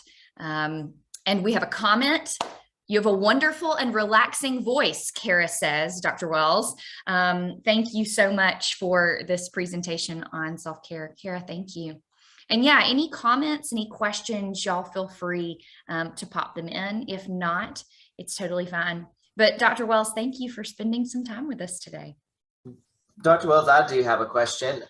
One of the things that I've heard a lot of here lately is this whole notion that we are quick if we are, being asked to do something, or we're asked like, how are we doing? How's our day going?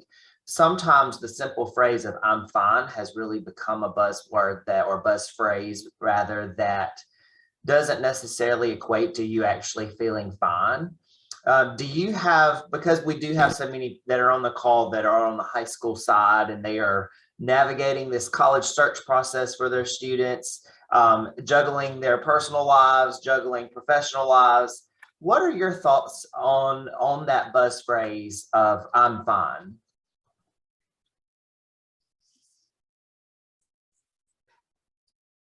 You want people to know you're okay, which may not be fine, but yet to try and say anything else,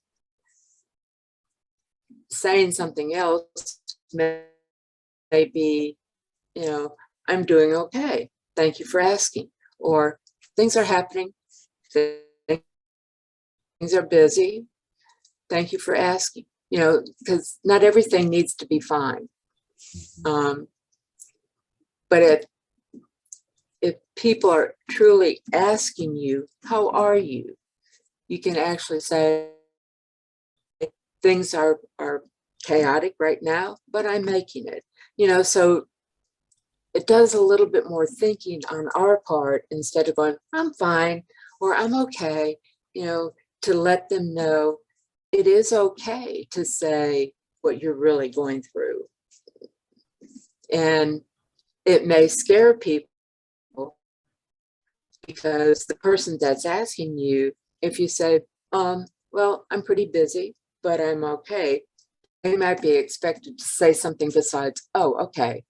You know, so that might be something too. It's just easier to say I'm fine because you know that person doesn't want to have to respond to anything else. Does that make sense? So, yeah. Absolutely. And then another question that I thought of during your presentation is kind of going off of the question about I'm fine. Sometimes we are unaware that we really do need that self-care in our own lives because we are kind of thinking about our own roles and what we're doing. Do you have any tips or tricks that we might put in our toolbox that maybe think about how to observe others and recognize maybe if I were in an office with Catherine, for example, and I, you know, could pick up on certain things, maybe I could bring that to her and say, hey, like, how can I help her with some of that self-care? What are some identifiers and things that I might be able to do that would be acceptable in terms of helping some of our own colleagues? Some of it may be coming up with a certain word, a certain term, maybe even a certain object that you put on their desk that lets them know, let's go talk, let's go have coffee, let's do this, you know, and they'll realize, hadn't thought about it, hadn't seen it.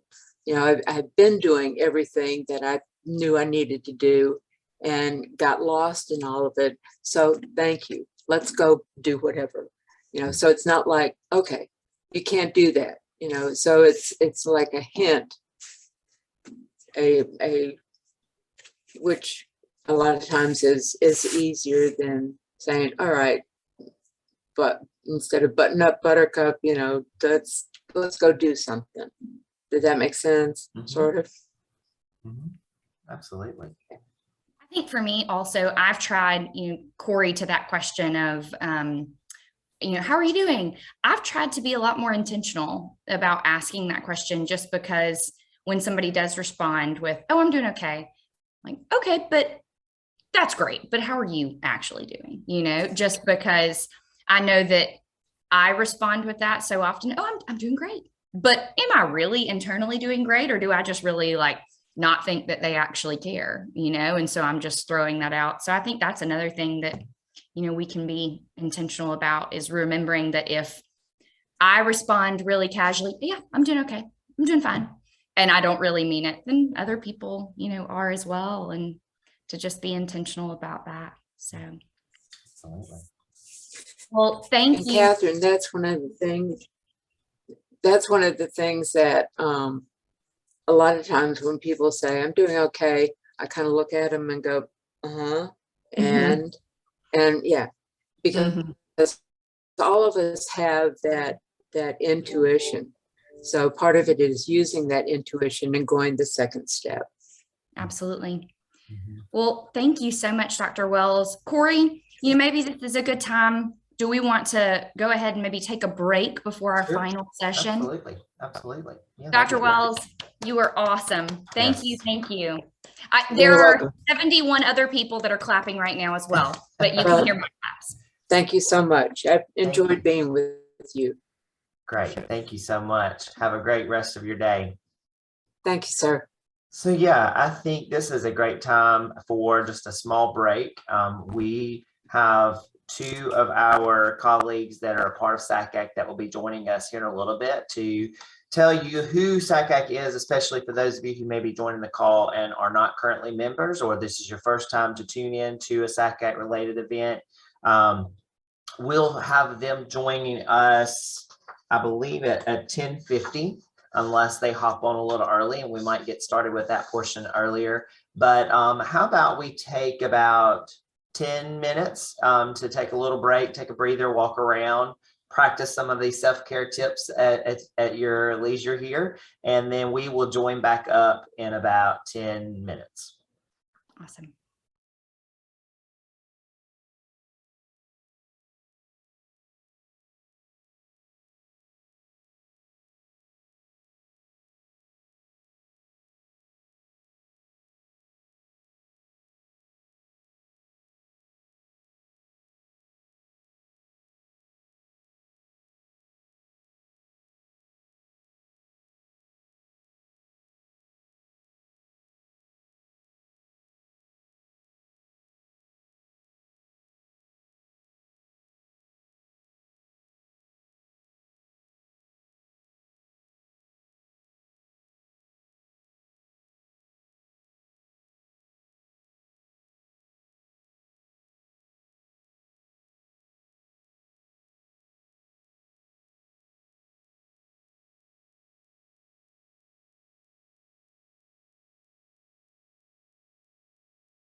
Hey, everybody. So we still got some time before our next speakers join the call, but I thought I would use this as an opportunity to highlight a couple of different points. First of all, I started off this presentation by talking about who we are as SAI and what our events are, but I didn't really dive in too much because I didn't want to steal anybody else's time. But since we do have some time, I just want to emphasize, if you've liked what you're experiencing today through our first two sessions, you can expect by attending some of your individual state workshops next spring, you would be exposed to similar content. We love using the workshop space to talk about mental health, to talk about just general best practices in our own work, not just from a mental health capacity, but just in generally speaking with helping our students. And then sometimes we would have panelists from some of our various SACAC committees that could also talk about updates that are happening within their respective state. So it really is a good time to just meet among your own state, talk about your own needs. And that's also something that happens in the fall and at conference when we host our state meetings. If you're not involved in those things yet, we would love for your participation in those. My situations and things that I see and experience here in the state of Mississippi may look different for someone who, like Catherine, is in the state of Alabama. And so you can attend those, hear from other colleagues. And sometimes it's very often in our field of work that we can seem like we're on an island within our own offices. We may be the only ones who feel like we know what's going on, or we may have questions and misunderstanding things sometimes, but it's great to be around like-minded people through this organization, through the state meetings, through the drive-in workshops, in order to just refuel and really refuel to get that passion back of why you're doing what you're doing and really reinforce that purpose behind that. So we do the state meetings in the fall. We'll have drive-in workshops in the spring, and then there's another state meeting at the actual conference. Catherine, you want to add to that? Yeah, I just also wanted to say that if you may be really familiar with SACAC and you might have interacted with us a ton, but maybe you have some colleagues. I'm sure Christy might mention this at some point in time, but I love talking with Christy because she said for so long as a school counselor, she never connected with SACAC. And then after getting that invitation, it meant so much to her. And she has become a powerhouse and is an amazing leader for our organization. But I would encourage you that if you have a colleague or a friend that is in our field that you think may benefit from some of the things that SACAC does, the state meeting is an excellent kind of first introduction. During the fall, they're always a virtual meeting and they're open to anybody. You don't have to be a member. We send these out and come one, come all, and it is set as a meeting. And so it's not a webinar. So there are people we can see faces, and it's really just a time to communicate and share ideas and share struggles. And Corey and I this past year had the pleasure of going to all of those. And I'm in the state of Alabama and Corey's in Mississippi. But I was able to sit through the state meeting for North Carolina and learn so much. And I sat through the state meeting in Louisiana and gained so much additional knowledge. And so I always tell people that if you are dipping your toes in the water when it comes to SACAC, I think the state meetings are a really great way to do that, especially during the fall when they're virtual. And the one thing that's come out of COVID is us realizing that a lot of these virtual spaces allow us to grow and to gather and to share time with one another. And then I can hop off and still continue with my job as opposed to maybe having to take an entire day off. So huge shout out to state and area initiatives, and highly, highly recommend those things. Absolutely. And I was going to add too, we've talked about kind of what topics are covered at the drive-in workshops typically, but if you're on this call and maybe you're thinking, hey, this would be a really cool topic, or we would really like to learn more about that, you're welcome to send state and area initiatives an email at any point, and we would love that feedback so that as we're working with our individual state coordinators and co-coordinators, or even building the future SACAC-wide virtual drive-ins, we would love that feedback in order to help just drive our content and know how we should build sessions. That would be very helpful.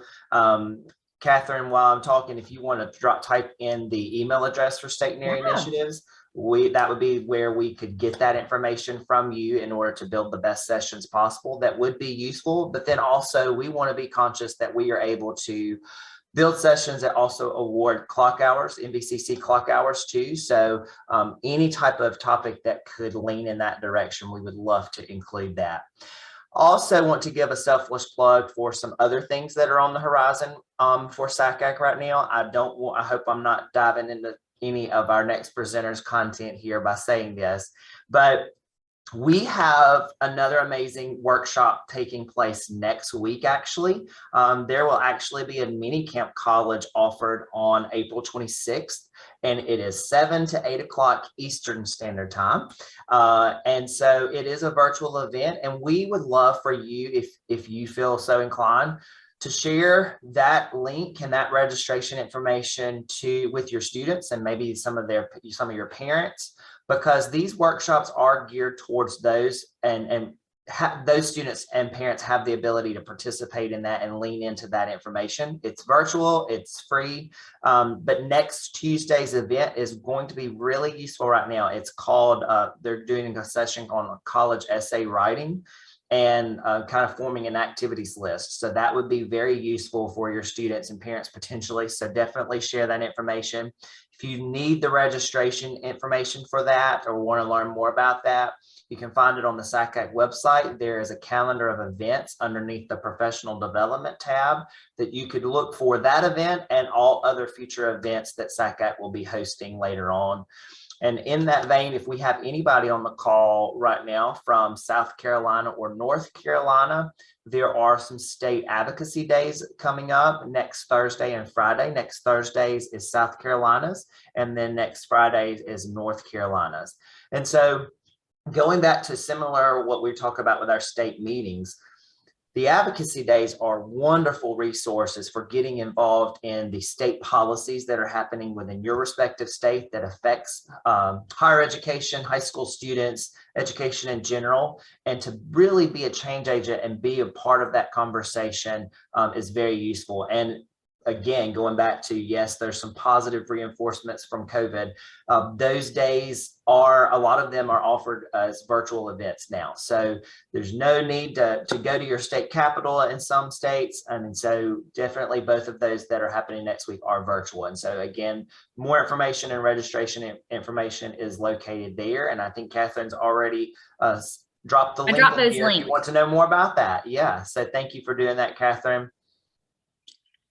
And I think we do have our 3 presenters now. So they are on the call. And so, we might finish this thing up a little early today and get you on your way and so that you can attend to the rest of your business. But we are so excited to have our leadership team for SACAC joining us right now. I won't go into too deep of their introductions because I know they're going to provide that for you. But you've already heard from Christy Conley. She is our president-elect for SACAC, and she will roll on officially as president next spring. We have Zyra McCoy on the call, and she is current president, Madam President. She just rolled on to that role at the annual conference. And then we have Tyler Peterson here with us, who is now officially past president. So thank you all for joining us. We know you're very busy people because these presidential roles are in addition to your real-time job. And so this definitely, as I see in the chat, is a powerhouse panel. Absolutely. So you are in for a treat. And so without any further ado, I will toss the mic to you all. Awesome. Thanks for doing that. Will you guys be displaying the presentation or do we need to be doing that, the slide deck? Okay, look at y'all. Who is SACAC? Appreciate y'all. Well, hello to everyone who has logged in today. We really appreciate your time and we hope that the previous portion of this programming has served you well. I know that both Corey and Catherine have been really thoughtful about providing content for the membership that is hopefully very beneficial to each of you.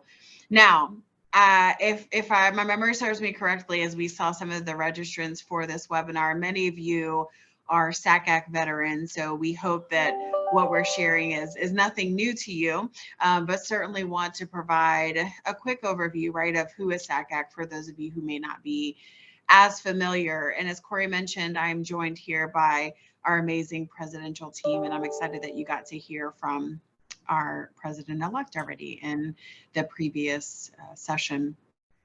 So we will, as we talk about, go through the slide deck and talk through some things, each person will introduce themselves, if that's okay with my fellow presidential team members, and we will just kind of kick this off as a time to talk, and then really allow for some Q&A at the end. Hey, Zaire, actually, I'm going to need to pivot for a second because I realize I don't have the rest of your slide deck. So I'm going to allow you to share this part. I had you a nice little title header there for you, but I don't have the rest of that. That's okay. That's okay. Let's get this. Listen, y'all, this is what we love, right? SACAC is nimble. We are flexible. We are TP. Might have you. Yeah.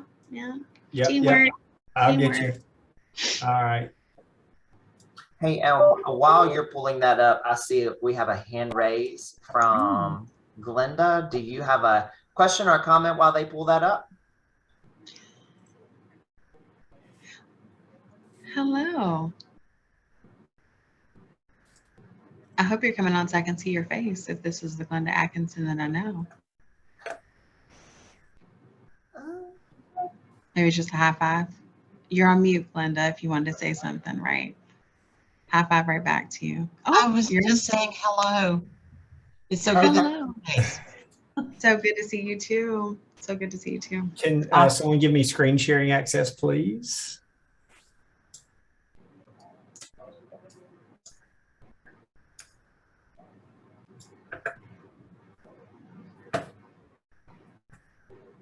We thank you so much for your patience. Should be good now. There we go. Whoop, whoop. So here we are. So we wanted to, some of the things that you're going to see in this slide deck, again, many of you who are logged on right now are SACAC veterans, so you know a lot of this, but we did want to cover a few of these things for those of you who might be new to the organization, and maybe not new to college admission counseling, but new to SACAC. And so the first thing that I wanted to share today is to really talk through our mission here. And if you were able to attend our annual conference, which happened earlier this month, or had been receiving any of the documentation that we had sent prior to this, we just were able to submit and share a recently voted on mission strategic plan for the organization, which will cover us through the next 5 years. We'll talk more in detail about that. But I bring that up because our mission statement has been modified as a result of that. And so I just want to take a moment and read this. I will not read everything that's on every slide. We will not read everything that's on every slide, but certainly want to make this a priority. So the first is to share that the SACAC, the Southern Association for College Admission Counseling, SACAC, fosters a collaborative and inclusive network of college admission counseling professionals by promoting ethical responsibility, professional growth, student access, advocacy, and outreach, thus equipping and supporting professionals to help all students realize their post-secondary educational goals. The pieces of this mission statement that really had been modified from the initial one was talking about an inclusive network and making sure that we are equipping our professionals, which are each of you on this call, to do exactly what it is that you want to do and love to do, right? Helping students realize their post-secondary educational goals. We are really fortunate in the Southern region to have all of these locations, 9 states in the Caribbean represented. You'll see on this slide that it does give you some information about when membership runs, so you know exactly about that and how much it costs. It really is an opportunity for each of you to think about what are the ways in which you yourself can lend your expertise, but also learn from one another. So we will go to the next slide. Mr. Past President, thank you. I think some of you just heard this in terms of SACAC committees and opportunities to be engaged, but wanted you to see just a quick snapshot of this. Each of these committees, and for those of you who may not be as familiar, our SACAC board of directors is a working board, and each of these committees that you see reflected here work on content and provide programming for each of us to take advantage of when available. I will say we don't talk often enough about the positive things that have transpired as a result of COVID, but really leveraging technology to our benefit is certainly one of them, and evidenced by this SACAC-wide webinar today. And so these committees that you see listed here are really an avenue and an opportunity for each of you to stay engaged. You might, realize that there have been some significant changes with admission practices, moving from a governance to guiding of ethical dilemmas. National college fairs have not been a thing in person, but certainly are coming back as you see more correspondence coming from the national level. But each of these areas really is looking to make sure that as a membership, we are providing opportunities to do just what our mission says, to provide an inclusive network and equipping each of you, each of us professionals, for helping students realize their post-secondary educational goals. We'll go to the next one. And so as we do that, I'm going to turn it over to Tyler as our past president, our media past president, to just share a little bit about some of the things that we're doing in the next 2 slides. And then I'll come back before we wrap up with some fun stuff that Christy will share about next year's annual conference. Thank you, Zaire. Again, I'm Tyler Peterson. I'm in the role of past president. The presidential cycle is a 3-year term, and I'm currently at the University of Alabama at Birmingham in the enrollment management area. But annual conference has been mentioned. We were together just a few weeks ago in Orlando. We had over 700 people attend, and it was great to be in person. And that is usually one of the highlights of SACAC, is that opportunity for all of us throughout all of the regions, as well as guests from other states that will come to our conference because the content's great and it's a lot of fun. Some key programs over the summer for those that are starting and getting involved, summer seminar and dry run have been staples of SACAC for many years. That this is helping new or nearly new college counselors sort of learn the ropes, and the faculty within that program are all over it. People on the college side, people on the high school side, people from financial aid. Dry run is similar, but for the new admissions professionals. Sweet Tea Tour is a lot of fun. It's a lot of miles. When you think about, as a college counselor, that one of the best things that you can do is actually visit campuses yourself, Sweet Tea Tour plans it all out for you. It's a 5-6-day tour. This year we'll be going into Mississippi and Louisiana, but it's all planned. It is full, so I hate to plug something that you can't sign up for right now if you've missed, but in the future, be on the lookout for that, because it's a great opportunity. SACAC Leads is a new program that we have, and it's really designed for future leaders of our organization, and looking at what does it look like to be a leader in this field. What are some of the challenges we face? What's some of the key knowledge that we need to possess? And then drive-in workshops. Today, what we're doing, sometimes it's driving in, sometimes it's zooming in. It really just depends. But these are all typically low cost, and in some cases would be free. Great ways for us to connect with others.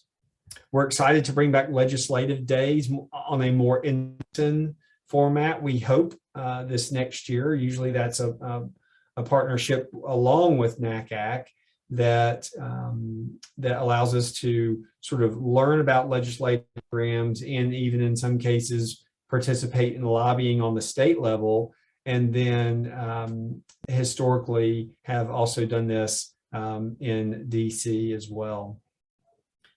And then because we think that learning is never ending and that you can do it in different ways, our Inclusion Access and Success Committee created virtual book clubs, and the content has been great. The conversation's been awesome.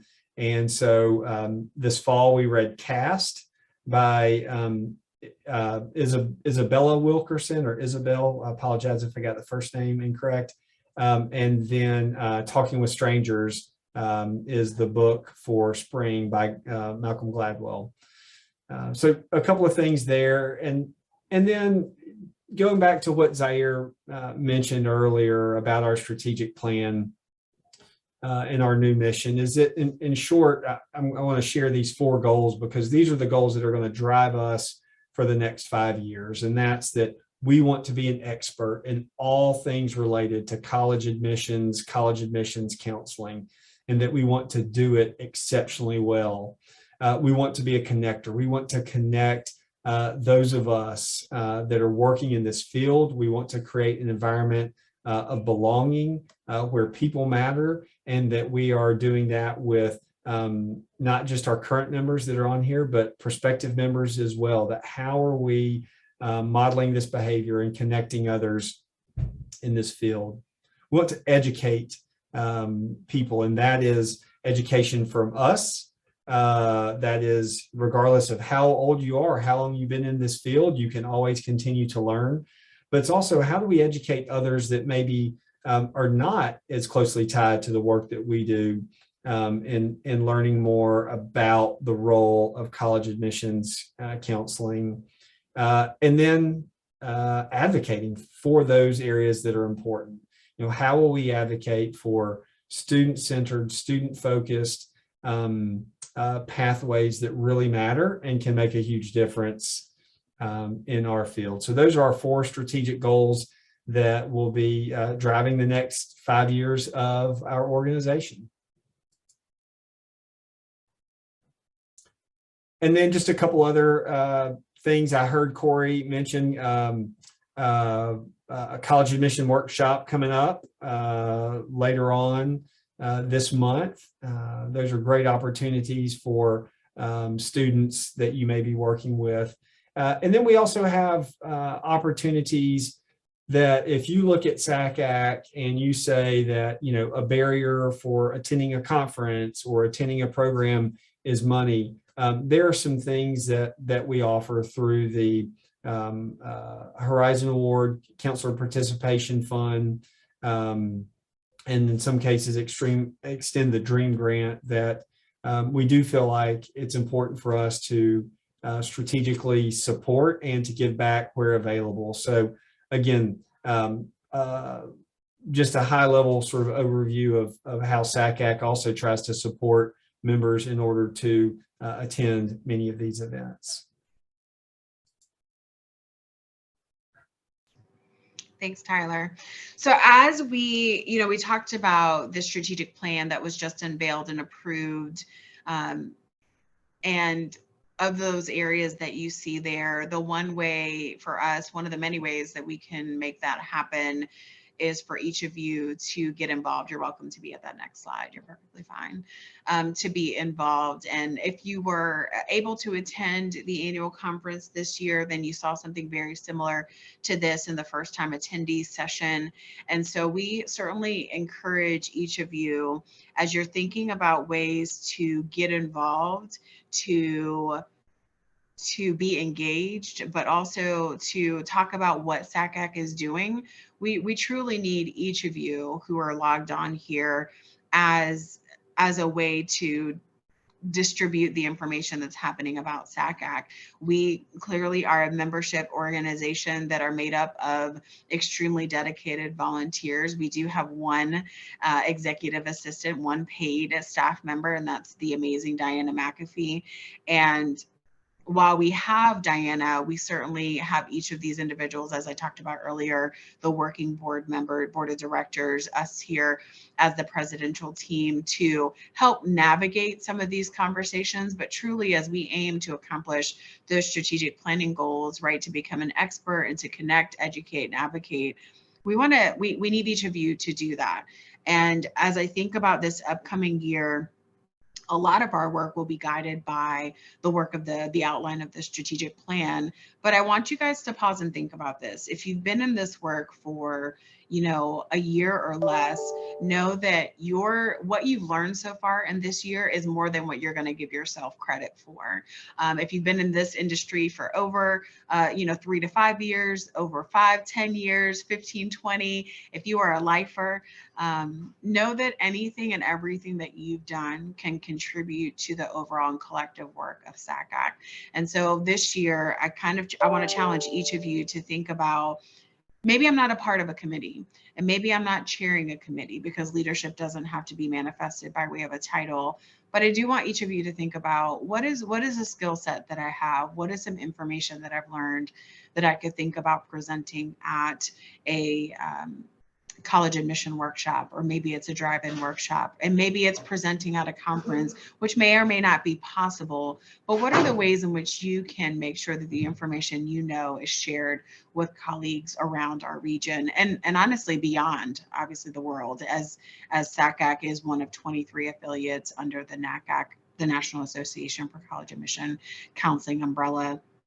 But I wanted to make sure that I took a moment to let those of you who feel like maybe you just don't have enough experience under your belt to present in any way, shape, or form, to really encourage you to think about what you've learned over the course of a year, especially within a pandemic, which each of us are enduring for the first time, that you've learned more than you give yourself credit for. And so we will be asking for each of you to consider volunteering for different things. And again, you may not have the bandwidth or support to lead or chair a specific area, but your expertise is in the content that we'll need to make sure we get this solid programming out to each of you. Make sure that you're taking advantage of the SACAC website. There are a lot of wonderful resources on there. And as we encourage those to get involved with a free access membership, there are certainly ways for you to get to know SACAC and really help strengthen what SACAC has been and what it will continue to be. So I want to leave you with that. There's one more thing, I think our last slide. I'm going to turn it over to our president-elect as she gets to take on the excitement of what's to come a year from now. I know, and listening to Dr. Wells and then seeing this like soothing picture of palm trees just puts me in the right space to talk about our next annual conference. If you are able to attend our conference this year, I hope that it has gotten you refreshed, revitalized to finish up the school year. And we want to make sure that you put it in your calendar for some self-care to come to the SACAC conference in 2023, because I know it was good for me. I think it was good for everybody that was there. Lots of hugs and fist bumps and waving going on. Just good to see people and to be refreshed socially. Professionally, it was just a good time. So we want to make sure that you have those dates. You can put them on your calendar. You can go ahead and start talking with your supervisors or within your team about who will attend so that they can put that on their dates and on their agendas as well. And we are excited about it and looking forward to having a great conference. Awesome.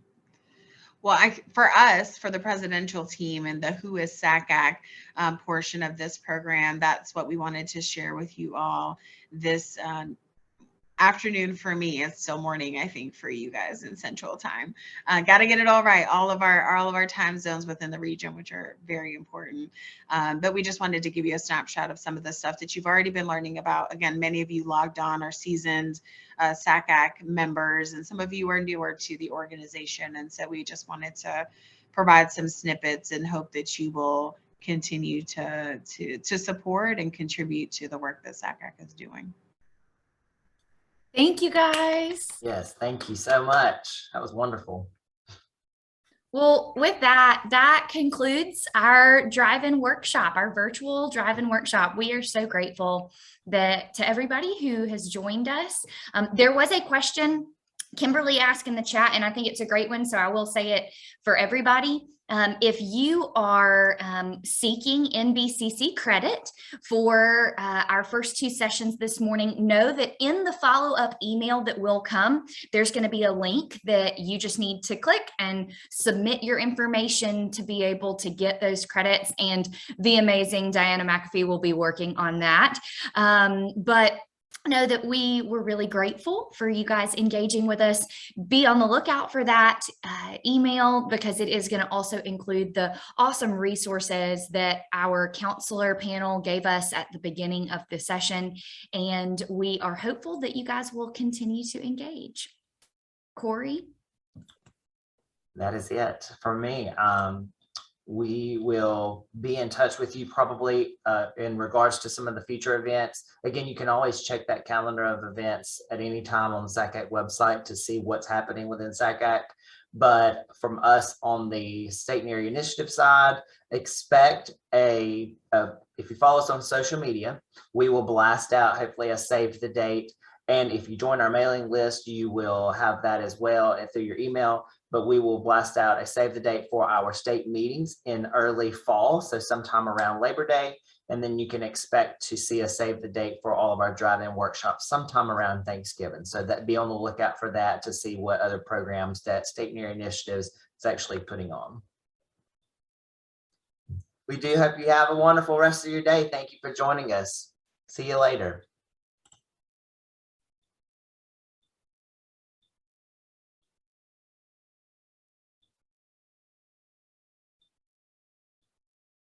Oh, Good to see y'all. good to see you. All right.